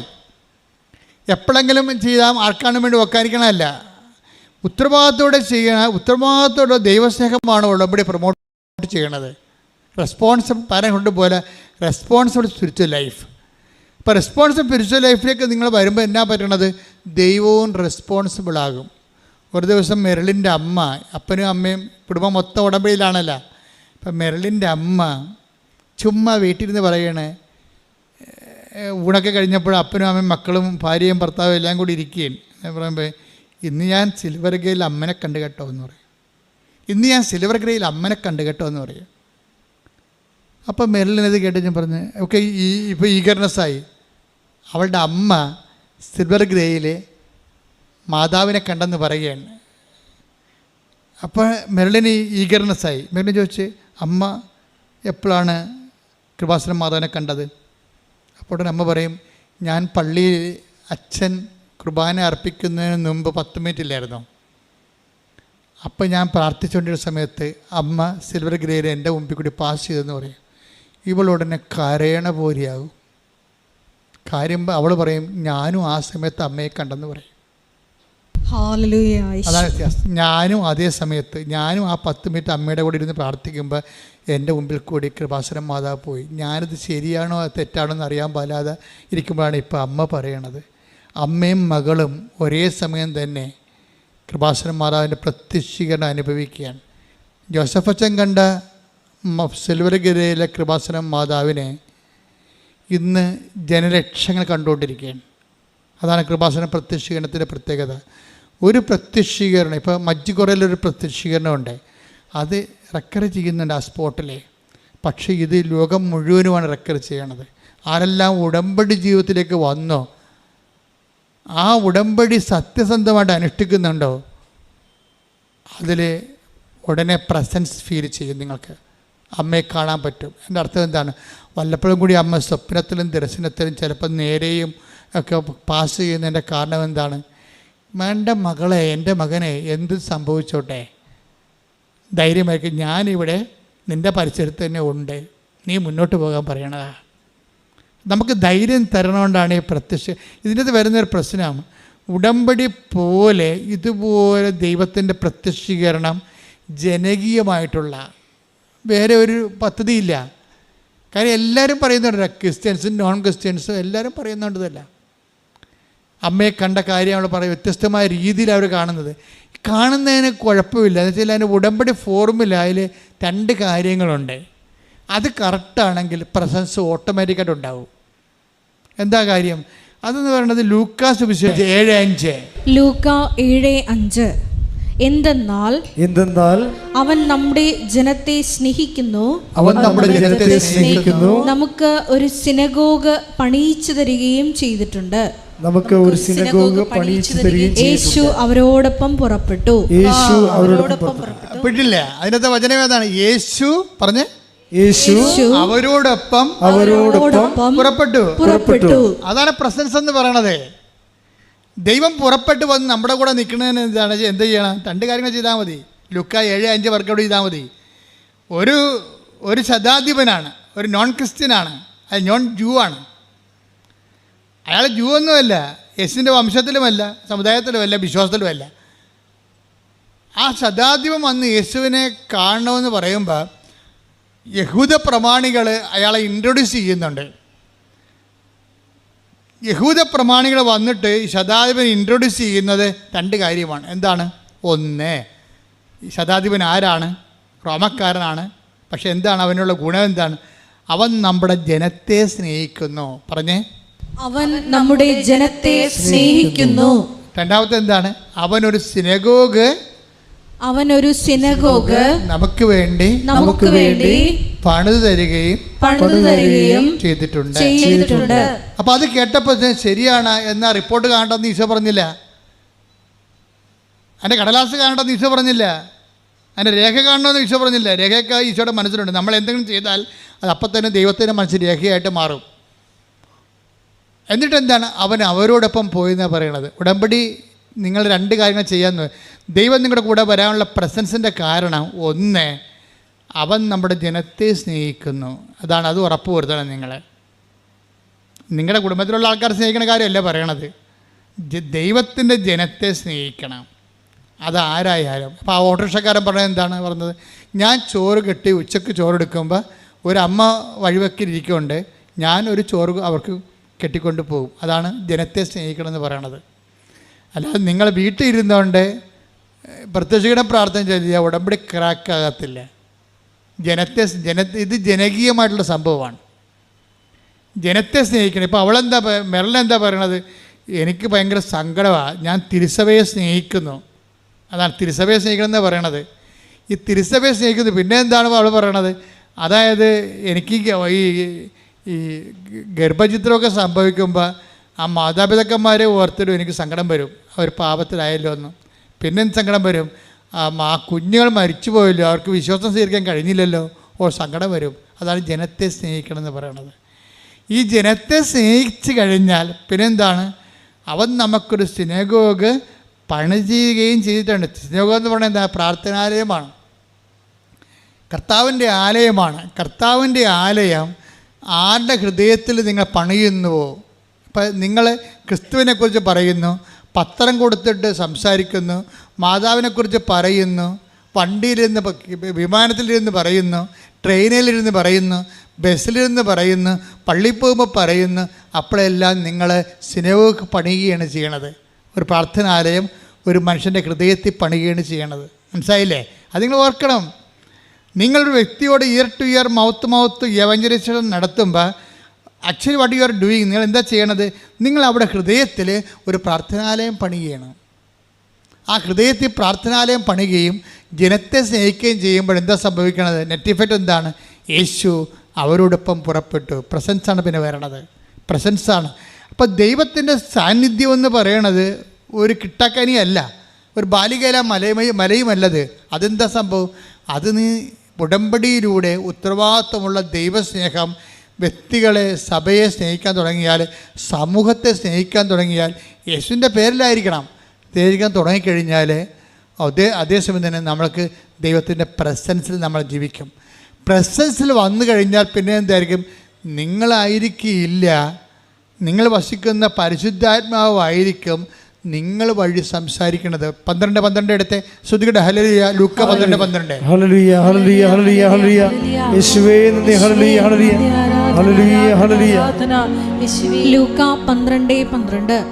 എന്താണ് പറയേണ്ടതെന്ന് പറഞ്ഞേ, എന്താണ് പറയേണ്ടതെന്ന് ആ സമയത്ത് പരിശുദ്ധാത്മാവ് നിങ്ങളെ പഠിപ്പിക്കും. അതായത് പ്രശ്നം വെച്ച് കഴിഞ്ഞാൽ നമ്മുടെ ഉള്ളിൽ ദൈവത്തിൻ്റെ പ്രസൻസ് വന്നു കഴിഞ്ഞാൽ പിന്നെ എഴുതേണ്ടത് എന്താണ്, പറയേണ്ടത് എന്താണ്, ചെയ്യേണ്ടത് എന്താണ്, എങ്ങോട്ടാണ് യാത്ര ചെയ്യേണ്ടത്, എല്ലാം ഗിവണാണ്. അതാണ് നിങ്ങൾ നടക്കേണ്ട വഴി നിങ്ങളുടെ മുഖത്ത് നോക്കി. Take the word of God. 32:8 സങ്കീർത്തനം. ശ്രുതികട ഹല്ലേലൂയ ഹല്ലേലൂയ ഹല്ലേലൂയ യേശുവേ നന്ദി. ഹല്ലേലൂയ ഹല്ലേലൂയ ഹല്ലേലൂയ ഹല്ലേലൂയ. സങ്കീർത്തനങ്ങൾ 32:8 ഞാൻ നിന്നെ ഉപദേശിക്കാം. ഞാൻ നിന്നെ ഉപദേശിക്കാം. ഞാൻ നിന്നെ ഉപദേശിക്കാം. നീ നടക്കേണ്ട വഴി കാണിച്ചു തരാം. ഞാൻ നടക്കേണ്ട വഴി കാണിച്ചു തരാം. ഞാൻ നിന്റെ മേൽ ദൃഷ്ടി ഉറപ്പിച്ച് നിന്നെ ഉപദേശിക്കാം. അപ്പോഴേ ദൈവമായിട്ട് നമ്മൾ സിങ്കായി കഴിഞ്ഞാലേ പിന്നെന്ത് പറ്റും? പ്രസൻസ് ഫീൽ ചെയ്യും. പിന്നെ നമ്മൾ പോകുന്ന സ്ഥലത്തെല്ലാം ദൈവം ഉണ്ടാകും. സങ്കീർത്തനം 32:8 വർക്ക് ചെയ്യും. നിൻ്റെ മുഖത്ത് നോക്കിയാൽ നിന്നെ ഉപദേശിക്കും, നടക്കേണ്ട വഴിയാണെന്നും പറഞ്ഞു തരുമെന്ന്. അപ്പോൾ ഈ MSCക്ക് തോക്കുമെന്നൊക്കെ മനസ്സിലായി. അവളത് പഠനം അത്രയ്ക്ക് ശരിയാണില്ല. അപ്പോൾ പപ്പയുടെ ഉടമ്പടിയിലാണ് ഇപ്പോൾ അവളെ ജീവിക്കണത്, മെർലിൻ ജീവിക്കണത്. പപ്പയുടെ ഉടമ്പടിയിലാണ് ജീവിക്കണത്. അപ്പോൾ അമ്മ പറഞ്ഞു, എടി ഇപ്പോൾ വിദ്യാർത്ഥികൾക്ക് അവിടെ ഉടമ്പടി എടുക്കാമെന്ന് അച്ഛൻ പറഞ്ഞായിരുന്നില്ല, നിനക്ക് പോയി നിൻ്റെ ഉടമ്പടി എടുക്കാൻ പാടില്ലേ? അപ്പം നോക്കിയാൽ അവൾ നോക്കിയപ്പോൾ ശരിയാണ്, ഈ ഉടമ്പടി MSc ക്രാക്ക് ചെയ്യാൻ പറ്റണില്ല.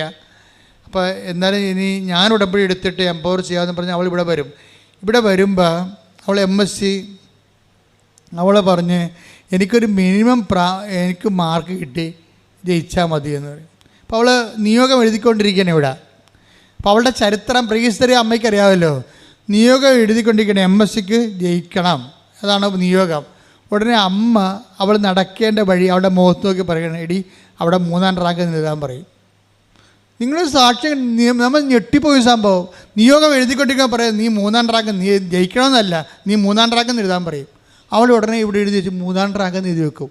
സ്വപ്നം പോലും കാണാമ്പോൾ സാധനം. റിസൾട്ട് വന്നപ്പോൾ MSCക്ക് 3ാം റാങ്ക് പോരെ.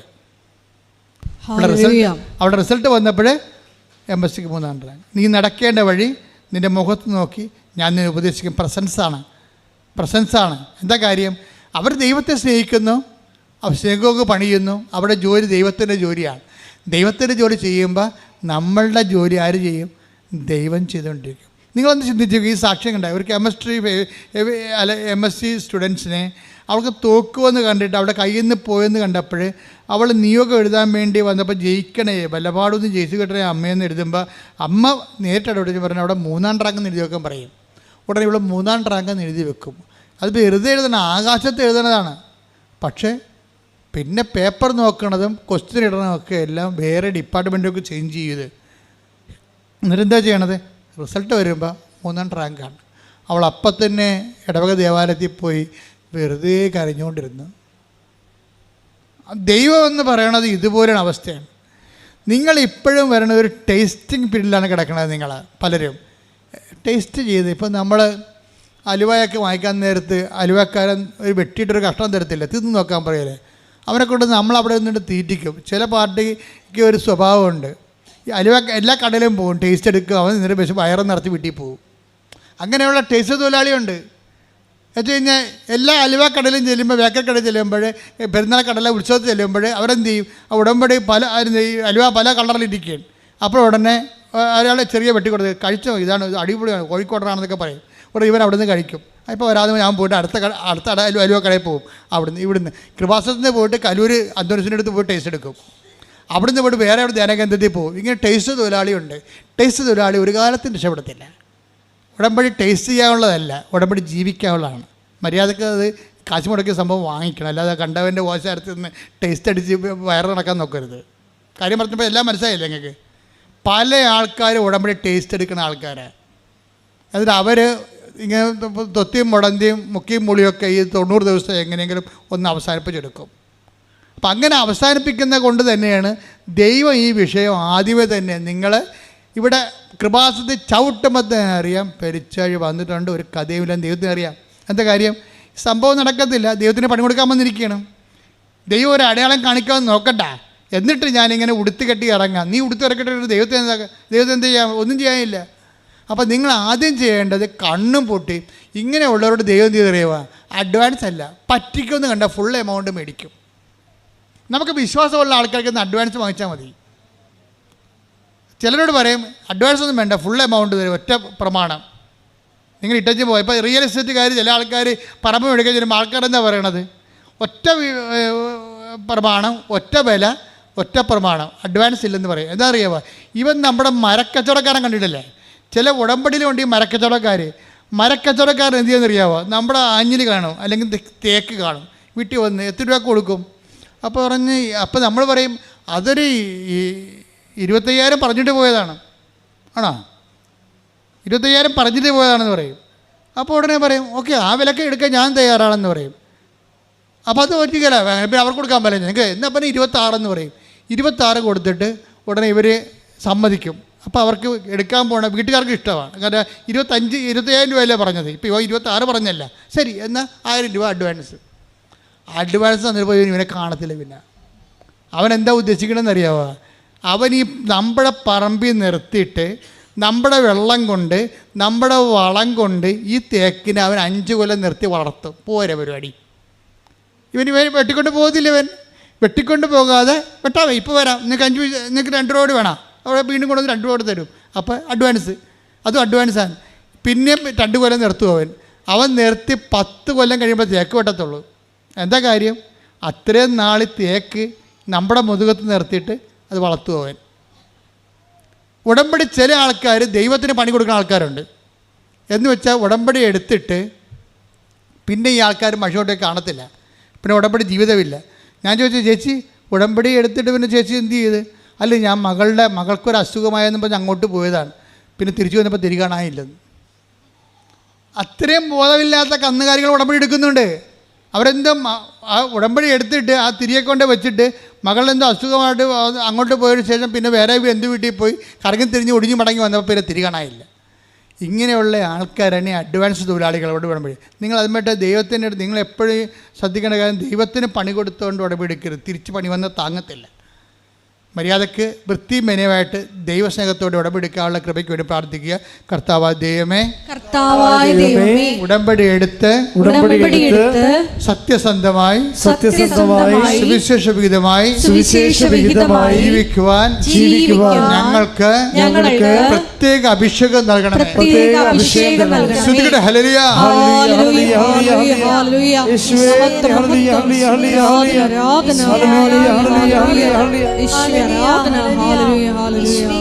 ഉടമ്പടി പ്രാർത്ഥനയിൽ ഉടനടി പരിഹാരമേകും. ഉടമ്പടി പ്രാർത്ഥനയിൽ ഉടനടി പരിഹാരമേകും. അവൻ പറയുന്നത് ചെയ്തിടും. ജീവിതം ധന്യമായി തീർന്നിടും. അവൻ പറയുന്നത് ചെയ്തിടും. ജീവിതം ധന്യമായി തീർന്നിടും. പരിശുദ്ധ പരമ ദിവ്യകാരുണ്യത്തിന് ആരാധനയും സ്തുതിയും പുകഴ്ചയും ഉണ്ടായിരിക്കട്ടെ. എന്തിനാണ് ഉടമ്പടി എടുക്കുന്നത് എന്നുള്ളതിൻ്റെ ഉത്തരമാണ്. അതിൻ്റെ ഒരു മെർലിൻ വേർഷനാണ് ഈ പറയണത്. മെർലിൻ്റെ ഒരു വേർഷൻ ജീവിതാനുഭവങ്ങളാണ്.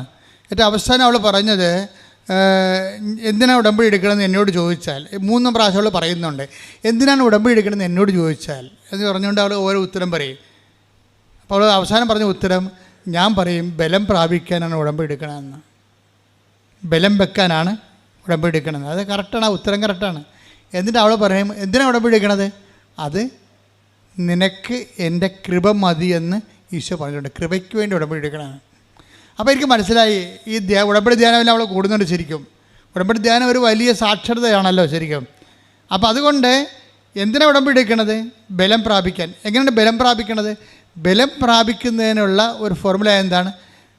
ബലഹീനതയിലാണ് ദൈവത്തിൻ്റെ ശക്തി. ഇപ്പോൾ 2 കൊരിന്ത്യസ് ഇല്ലേ 12:9, take the bed of God. 2 കൊരിന്ത്യസ് 12:9. എന്നാൽ അവിടുന്ന് എന്നോട് അരുളി ചെയ്തു. എന്നാൽ അവിടുന്ന് എന്നോട് അരുളി ചെയ്തു. നിനക്ക് എൻ്റെ കൃപ മതി. എന്തെന്നാൽ ബലഹീനതയിലാണ് എൻ്റെ ശക്തി പൂർണ്ണമായി പ്രകടമാകുന്നത്. അപ്പൊ ഈ ശക്തി എന്ന് പറയുന്നത് ബലം, അതാണ് സംഭവം. അപ്പം അത് ബലം എന്താണ്? കൃപയാണ് ബലം. ബൈബിളിൽ ബലമെന്ന് പറയണത് ഹോർലിക്സും ബൂസ്റ്റും അല്ല, അത് ഭൗതികമായിട്ടുള്ള ബലങ്ങളാണ്. ആത്മീയ ബലമാണ് കൃപയെന്ന് പറയണത്. ദൈവത്തിൻ്റെ വരപ്രസാദത്തിനാണ് കൃപയെന്ന് പറയണത്. അപ്പോൾ നമ്മളെപ്പോഴും നോക്കുന്നത് ദൈവത്തെ എങ്ങനെ പ്രസാദിപ്പിക്കാൻ കഴിയും. ദൈവവരപ്രസാദം നേടിയെടുക്കാനുള്ള ഒത്തിരിയേറെ സൊല്യൂഷൻസും ഫോർമുലയുമാണ് ഉടമ്പടിയിലുള്ളത്. ദൈവത്തിൻ്റെ വരപ്രസാദമാണ്. ഇതാ ഞാൻ തിരഞ്ഞെടുത്ത എൻ്റെ ദാസൻ. 12 വായിച്ച് 12:18 മത്തായിയുടെ സുവിശേഷം. മത്തായി 12:18. ഇതാ ഞാൻ തിരഞ്ഞെടുത്ത എൻ്റെ ദാസൻ. പറഞ്ഞ ഇതാ ഞാൻ തിരഞ്ഞെടുത്ത എൻ്റെ ദാസൻ, എൻ്റെ ആത്മാവ് പ്രസാദിച്ച എൻ്റെ പ്രിയപ്പെട്ടവൻ. ഞാൻ അവന്റെ മേൽ എൻ്റെ ആത്മാവിനെ അയക്കും. അപ്പോഴേ അതാ ഞാൻ തിരഞ്ഞെടുത്ത എൻ്റെ ദാസൻ, എൻ്റെ ആത്മാവ് പ്രസാദിച്ച എൻ്റെ പ്രിയപ്പെട്ടവൻ. ഇതാണ്, അതായത് നമ്മളെ ദൈവത്തിൻ്റെ ആത്മാവ് നമ്മളിൽ പ്രസാദിക്കണം. അപ്പോഴാണ് ദൈവത്തിൻ്റെ പ്രിയപ്പെട്ട ആളായിട്ട് നമ്മൾ മാറണത്. ഉടമ്പടി നിങ്ങളെ ദൈവത്തിൻ്റെ പ്രിയപ്പെട്ടവളാക്കും, അല്ലെങ്കിൽ പ്രിയപ്പെട്ടവനാക്കും. എങ്ങനെയാണ് ചെയ്യേണ്ടത്? ഇതാ ഞാൻ തിരഞ്ഞെടുത്ത എൻ്റെ ദാസൻ. ദൈവത്താൽ നമ്മൾ തിരഞ്ഞെടുക്കപ്പെടണം. ദൈവത്താൽ നമ്മളെ തിരഞ്ഞെടുക്കപ്പെടാൻ വേണ്ടി, ദൈവത്തിൻ്റെ വരപ്രസാദം നമുക്ക് ലഭിക്കാൻ വേണ്ടി ഒത്തിരി ആർജിത കൃപകളുടെ സമവാക്യങ്ങൾ ഉടമ്പടിയിലുണ്ട്. ഇപ്പം നമുക്ക് ഇപ്പോൾ സക്രമെൻ്റ് ഗ്രേസ് എന്ന് പറഞ്ഞാൽ സ്റ്റാറ്റിക് ഗ്രേസാണ്. സ്റ്റാറ്റിക് ഗ്രേസ് എല്ലാവർക്കും കിട്ടും. നമുക്ക് ഇപ്പോൾ വിവാഹം ഒരു സ്റ്റാറ്റിക് ഗ്രേസാണ്, പട്ടം ഒരു സ്റ്റാറ്റിക് ഗ്രേസാണ്, സാക്രമെൻ്റ് ഗ്രേസാണ്. ഈ സാക്രമെൻ്റൽ ഗ്രേസിനൊരു പ്രശ്നം, സാക്രമെൻ്റ് ഗ്രേസ് നമുക്ക് തരണതിൻ്റെ ഉദ്ദേശം അടിസ്ഥാന സാക്ഷരതയാണ് അതിൻ്റെ അകത്ത്. അത് നമ്മൾ ഓരോരോ സാഹചര്യം വരുമ്പോൾ സാക്രമെൻ്റ് ഗ്രേസ് നമ്മൾ ഉജ്ജ്വലിപ്പിച്ചെടുക്കണം. ഉടമ്പടി സാക്രമെൻ്റ് ഗ്രേസിനെ ഉജ്ജ്വലിപ്പിക്കും. അല്ലെങ്കിൽ നിങ്ങളുടെ ദൈവ സംസർഗത്തിലൂടെ നിങ്ങൾക്ക് ദൈവത്തിൻ്റെ വരപ്രസാദം ലഭിക്കാൻ പറ്റുന്ന ഒരു മെലിവിലേക്ക് നിങ്ങളെ കൊണ്ടുപോകും. അതിൻ്റെ കാര്യം വെച്ച് കഴിഞ്ഞാൽ 2 വചനങ്ങൾ എപ്പോഴും പറയണത് നമ്മൾ ഗ്രോ ചെയ്യണം. 2 തിമോത്തി 1:6 എടുത്ത് എൻ്റെ കൈവെപ്പിലൂടെ പറഞ്ഞ എൻ്റെ കൈവെപ്പിലൂടെ നിനക്ക് ലഭിച്ച ദൈവിക വരം വീണ്ടും ഉജ്ജ്വലിപ്പിക്കണമെന്ന് ഞാൻ നിന്നെ അനുസ്മരിപ്പിക്കുന്നു. ഇങ്ങനെ എപ്പോഴും ഒരു അനുസ്മരണം നടന്നുകൊണ്ടിരിക്കണം. അതിനാണ് ഞങ്ങൾക്ക് വാർഷിക ധ്യാനമൊക്കെ ഉള്ളത്, മാസാന്ത്യ ധ്യാനമൊക്കെ ഉണ്ടാവും. അതിനകത്ത് നീ വീണ്ടും അനുസ്മരിപ്പിക്കുകയാണ്. പത്രോസ് പറയണ ഈ വീണ്ടും അനുസ്മരണത്തെക്കുറിച്ച് പത്രോസ് പറയുന്നുണ്ട്. ഈ അനുസ്മരിപ്പിക്കുന്ന സമയത്ത് എന്താണ് അനുസ്മരിപ്പിക്കണത്? അല്ല, പാമ്പ് പിടിക്കാനും അങ്ങനെ ഓരോ സാങ്കേതിക മേഖലയിലൊക്കെ ഉള്ള ആൾക്കാർക്ക് വന്നിട്ട് ഒന്നും ചെയ്യാനില്ല. അവിടെ അനുസ്മരിപ്പിക്കേണ്ട കാര്യം എന്ന് പറയണത് ഈ കൈവെപ്പിലൂടെ ലഭിച്ച ദൈവിക വരം ഉജ്ജ്വലിപ്പിക്കണം. അതാണ് അനുസ്മരിപ്പിക്കേണ്ടത്. അത് കഴിഞ്ഞാൽ എന്താണ് അനുസ്മരിപ്പിക്കേണ്ടത്? എന്താണ്? എൻ്റെ കൈവെപ്പിലൂടെ പറഞ്ഞ് എൻ്റെ കൈവെപ്പിലൂടെ നിനക്ക് ലഭിച്ച ദൈവിക വരം. അതാ പ്രശ്നം. ശുശ്രൂഷ ചെയ്യണമെന്നുണ്ടെങ്കിൽ, സ്കിൽഫുൾ ശുശ്രൂഷ ചെയ്യണമെന്നുണ്ടെങ്കിൽ, അല്ലാതെ സൈക്കോളജി പോയി പഠിച്ചിട്ട് കൗൺസിലിംഗ് കൊണ്ടുവന്ന് ശുശ്രൂഷ ചെയ്യാൻ പറ്റത്തില്ല. അത് വരത്തിലാണ് ഇരിക്കണത്. ഇവിടെ സഭയെ ശുശ്രൂഷിക്കാനാണ് ഉദ്ദേശിക്കണമെന്നുണ്ടെങ്കിൽ എൻ്റെ കൈവെപ്പിലൂടെ പറഞ്ഞ് എൻ്റെ കൈവെപ്പിലൂടെ നിനക്ക് ലഭിച്ചിട്ടുള്ള ദൈവിക വരത്തെ ഉജ്ജ്വലിപ്പിക്കണം. അപ്പൊ നമ്മളിൽ ദൈവത്തിന്റെ കൃപ നിൽക്കുന്ന വരത്തിന്റെ അടയാളത്തിലാണ്. ഗ്രേസാണ്, കൃപയാണത്. ഈ കൃപയെ നമ്മൾ ലഭിക്കാൻ വേണ്ടിയുള്ള എൻട്രൻസ് ആയിട്ടാണ്, അതിൻ്റെ അടിസ്ഥാനമായിട്ടുള്ള ഒരു സ്ട്രക്ചറായിട്ട് നമ്മൾ ഒരു കൂദാശ സ്വീകരിക്കണത്. ഇപ്പം കൂദാശ സ്വീകരിക്കുമ്പോൾ ആ കൂദാശയുടെ കൃപയുടെ സംരക്ഷണം നമുക്ക് ലഭിക്കും. പക്ഷെ കൂദാശയുടെ സംരക്ഷണം ലഭിക്കണമെന്നുണ്ടെങ്കിൽ ആ സംരക്ഷണ മേഖല റേഞ്ചുള്ള സ്ഥലത്ത് തന്നെ നീ നിൽക്കണം. അല്ല, ഒരു ജീവിത പങ്കാളി ഉള്ളപ്പോൾ വേറെ ജീവിത പങ്കാളിനെ തോണ്ടാനും നോക്കാനും പഴയ പ്രേമങ്ങളൊക്കെ കുത്തി ഉണർത്താനും അവിടെ ചെന്നിട്ട് അവരെ വിളിക്കാനൊക്കെ തുടങ്ങിക്കഴിഞ്ഞാൽ ഉടനെ ഈ കൃപാവരം നിനക്ക് നഷ്ടപ്പെടും. പലരും ആൾക്കാരെ വന്നിട്ട് വിവാഹം കഴിക്കണത് ദൈവത്തെ വഞ്ചിക്കാൻ വേണ്ടി കച്ചകെട്ടി എടുത്ത് ഇറങ്ങിയിരിക്കുക. ഈ വഞ്ചന എവിടെ കൊണ്ടേ അവസാനിപ്പിക്കും? നമ്മൾ ഞാൻ മാതാവിനെ നേരിട്ട് കണ്ട ആളാണ്. അതുകൊണ്ട് ഒരു പെലിച്ചാഴിയും രക്ഷപ്പെടത്തില്ലെന്ന് എനിക്കറിയാം. കാര്യം ദൈവത്തെക്കുറിച്ച് നിങ്ങൾക്ക് ഐഡിയ ഇല്ല, ദൈവത്തെ നിങ്ങൾ വിശ്വസിക്കണില്ല. അതുകൊണ്ടാണ് പഴയ പ്രേമത്തിന് അത് തേച്ചിട്ട് വന്നിട്ട് പുതിയ ആളെ കല്യാണം കഴിച്ചിട്ട് ഒന്ന് പെറ്റ് കഴിയുമ്പോൾ പിന്നെ പഴയ ആൾക്കാർ മൊബൈലിൽ വിളിക്കണ കാര്യം എന്താ? അവരാവശ്യമില്ലാത്ത അവരുടെ സ്ഥലത്ത് സെമിനാറിന് പോവുക, അവരുടെ സ്ഥലത്തേക്ക് അവരുടെ രാജ്യത്തേക്ക് ഒരു എന്തെങ്കിലും സ്റ്റഡി ടൂറും പറഞ്ഞ് പോവുക, പിന്നെ അവരുമായിട്ട് വെക്കേഷൻ കറങ്ങി നടക്കുക, എന്നിട്ട് ഗർഭനിരോധന ഗുളികകൾ ഉപയോഗിക്കുക. അപ്പോൾ ഇങ്ങനെയുള്ള അഭ്യാസങ്ങൾ കാണിച്ചു കഴിഞ്ഞാൽ നമ്മുടെ കൂദാശ ബലം നമ്മൾ ദൈവത്തെ പറ്റിക്കണം. അതുകൊണ്ടാണ് ഇത് ഉത്തരവാദിത്തമുള്ളതാണ് കൂദാശ ജീവിതം എന്ന് പറയുന്നത്. അല്ല ആർക്കും തോന്നിയ മാസം പോലെ എങ്ങനെയും ജീവിക്കാൻ പറ്റത്തില്ല. കർത്താവിനറിയാം ഇതിൻ്റെ അകത്ത് ഫ്രോഡ് ഉണ്ടാകും. 90 പേര് 100 പേര് ഇതിൻ്റെ അകത്ത് വന്നാൽ അത് 80 ഫ്രോഡാകുമെന്ന് കർത്താവിനറിയാം. അതുകൊണ്ട് കർത്താവ് പറഞ്ഞ് ചെറിയ അജഗണമേ ഭയപ്പെടേണ്ട, പിതാവ് നിങ്ങൾക്ക് രാജ്യം കൽപ്പിച്ച് നൽകാൻ തരുമോ. അല്ലാത്തവനൊക്കെ ഇവിടെ കിടന്ന് ജീവിക്കട്ടെ, പട്ടി ചാണ പോലെ ചത്തുപോവുകയും ചെയ്യും. ചെറിയ അജഗണമാണ് എപ്പോഴും കൃപയിൽ നിൽക്കുന്നത്. അപ്പം നമ്മളെ സംബന്ധിച്ചിടത്തോളം ഉടമ്പടിയിലുള്ളവർ ഉത്തരവാദിത്തപൂർവമായ കൗദാശ ജീവിതത്തിൻ്റെ പിന്തുടർച്ചയായിട്ടാണ് ഫാൻ ആൻഡ് ഫ്ലെയിംസ് എൻ്റെ കൈവെപ്പിലൂടെ പറഞ്ഞേ, എന്റെ കൈവെപ്പിലൂടെ നിങ്ങൾക്ക് ലഭിച്ചിരിക്കുന്ന ദൈവിക വരം വീണ്ടും ഉജ്ജ്വലിപ്പിക്കണമെന്ന് ഞാൻ ആഗ്രഹിക്കുന്നു. അപ്പോൾ ഉടമ്പടി ചെയ്യണത് അതാണ്. നിന്റെ ജ്ഞാനസ്ഥാനത്തിലൂടെ ആയാലും നീ വിശ്വാസം സ്വീകരിച്ച ഒരു അവസ്ഥ, അതിനിപ്പോൾ ഒരു പ്രത്യേകമായ രീതി, നീ യേശുക്രിസ്തുവിനെ രക്ഷകനായിട്ട് സ്വീകരിച്ചു കഴിഞ്ഞാൽ തന്നെ നിൻ്റെ ആത്മരക്ഷയ്ക്ക് അച്ചാരമായി. അത് വിശ്വാസം മൂലമുള്ള നിൻ്റെ ജ്ഞാനസ്ഥാനമാണത്. പക്ഷേ അത് നീ എന്ത് ചെയ്യണം? അതൊരു ഉടമ്പടിക്കാലം കഴിയുമ്പോൾ പിന്നെയും പണ്ടേ പഠിച്ചുണ്ടെങ്കിൽ ഒരു പറഞ്ഞ പോലെ പോരുത്. ആ കൃപയിൽ നിലനിൽക്കണം. അത് വീണ്ടും ഉജ്ജ്വലിപ്പിച്ച്, അത് പ്രോസസ് ആൻഡ് പ്രക്രിയയാണത്. വീണ്ടും ഉജ്ജ്വലിപ്പിച്ചുകൊണ്ടിരിക്കണം. പ്രാർത്ഥിക്കുക, കർത്താവായ ദൈവമേ, അങ്ങനെക്ക് വിശ്വാസം നൽകി വഴി നൽകിയിട്ടുള്ള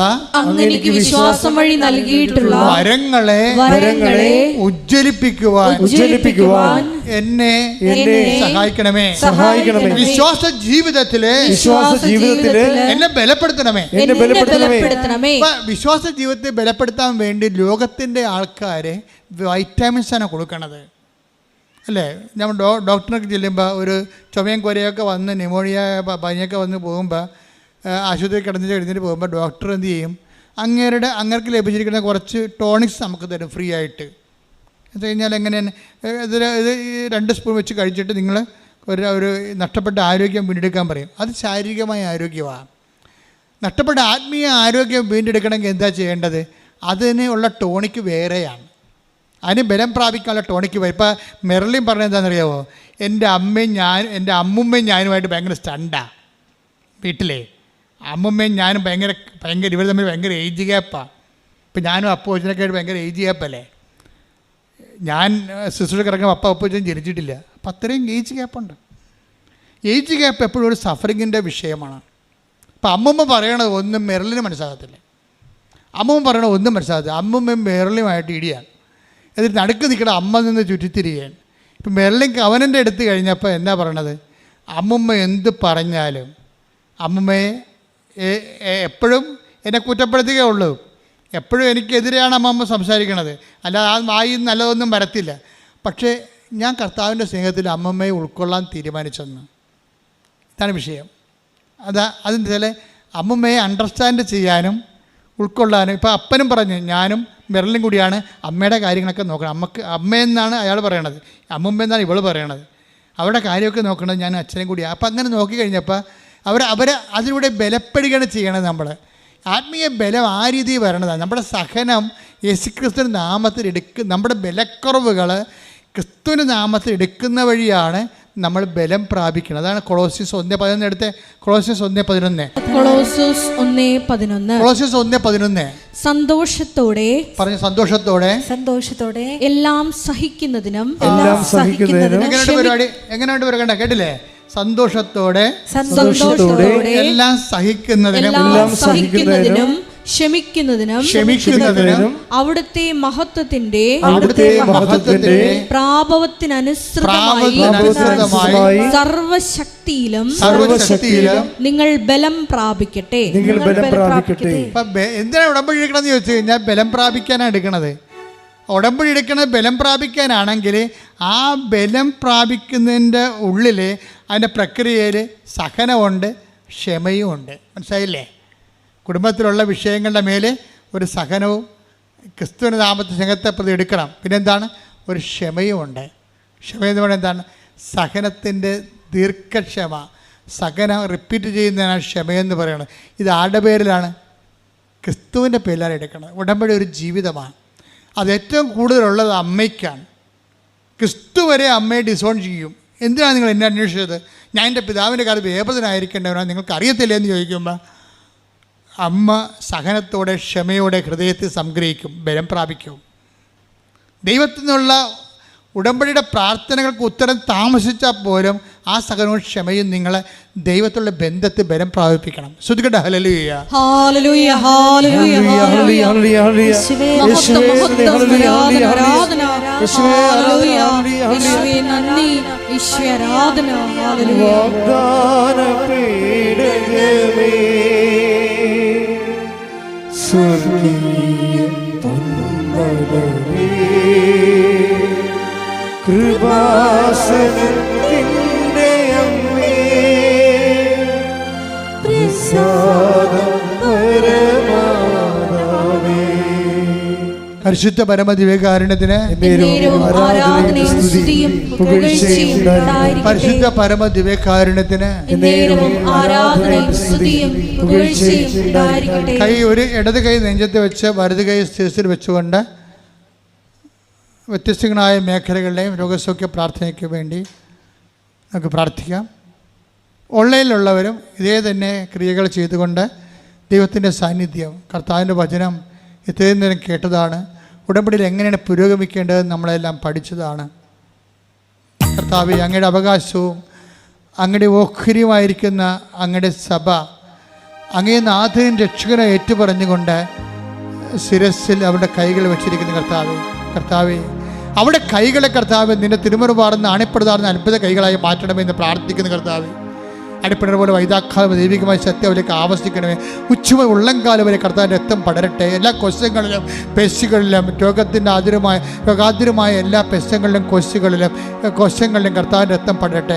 ലോർഡ് ജീസസ് ക്രൈസ്റ്റ്, സ്തുതിക്കട്ടെ. ഹല്ലേലൂയ, ഹല്ലേലൂയ, ഹല്ലേലൂയ, ഹല്ലേലൂയ, ഹല്ലേലൂയ. Suck with the precious blood, Lord, in peace spirit, I command you in the name of Jesus Christ be healed. സ്തുതിക്കട്ടെ. ഹല്ലേലൂയ, ഹല്ലേലൂയ, ഹല്ലേലൂയ, ഹല്ലേലൂയ. സുഖപ്പെട്ടുകൊണ്ട് വീണ്ടും വീണ്ടും മഹത്വപ്പെടുത്തണമേ, സാക്ഷികളാക്കി ഉയർത്തണമേ. ഹല്ലേലൂയ. ഒരുമിച്ച് പാടാം. സ്തുതിക്കട്ടെ. ഹല്ലേലൂയ.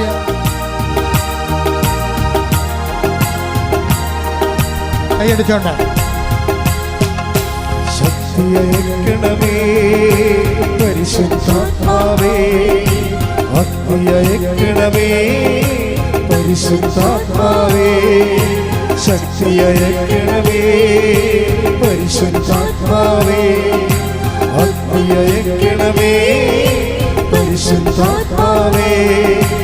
ആദിയിലെ പോൽ ജനകോടികളെ വീണ്ടും ഉണർത്തണമേ, അത്ഭുതങ്ങളും അടയാളങ്ങൾ വീണ്ടും നൽകണമേ.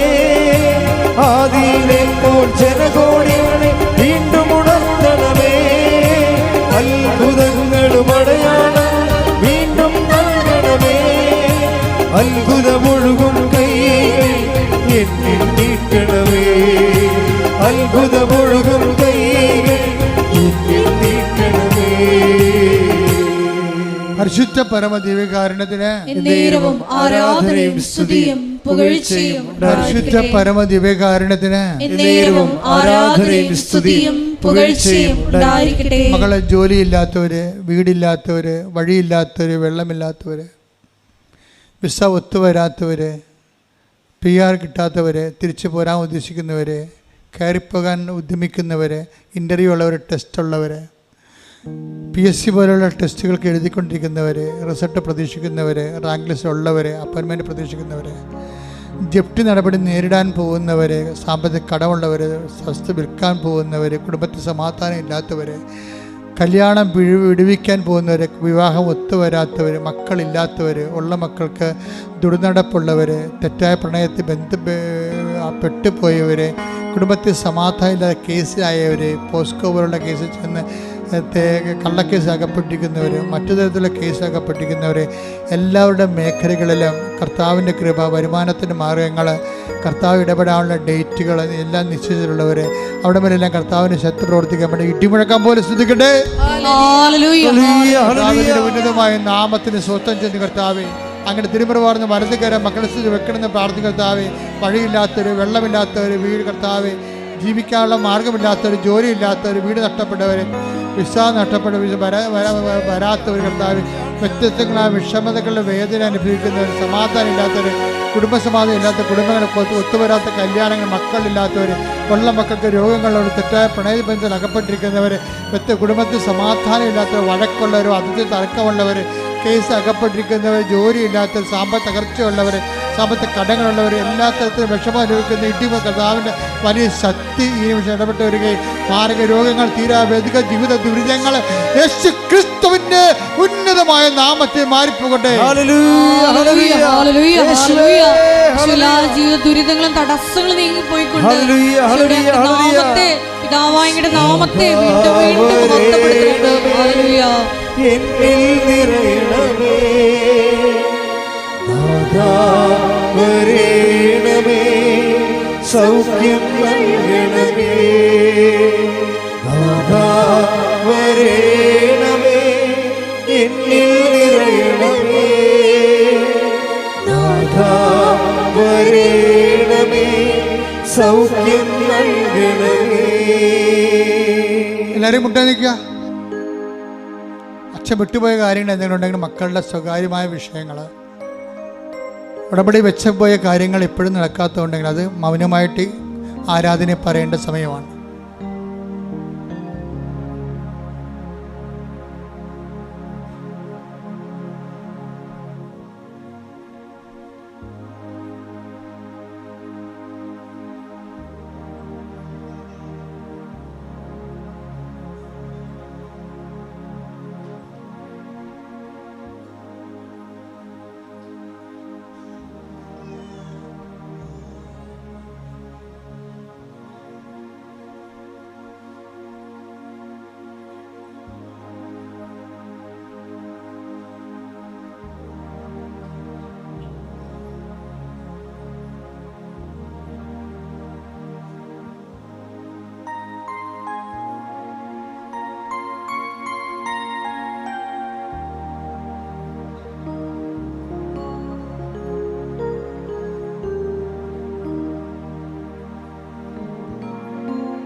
സമാപനാശീർവാദം.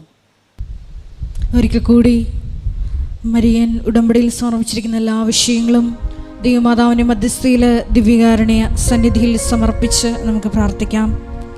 ശതാധിപനെ പോലെ ദൈവസ്നേഹത്തോടെ ജനങ്ങളെ സ്നേഹിച്ചുകൊണ്ട് കാരുണ്യ പ്രവർത്തികളിലൂടെയും പ്രേക്ഷിത പ്രവർത്തനങ്ങളിലൂടെയെല്ലാം ഈശോയ്ക്ക് സ്വീകാര്യമായൊരു ഭവനം, ദൈവത്തിൻ്റെ കൂടാരം നിർമ്മിച്ചുകൊണ്ട് കൃപയിൽ വളരുവാൻ ഞങ്ങളെ ഓരോരുത്തരെയും അഭിഷേകം ചെയ്യണമേ എന്ന് പ്രാർത്ഥിച്ചുകൊണ്ട് ശിരസ് നമിച്ച് നമുക്ക് ദിവ്യകാരുണ്യനാഥൻ്റെ ആശീർവാദം സ്വീകരിക്കാം.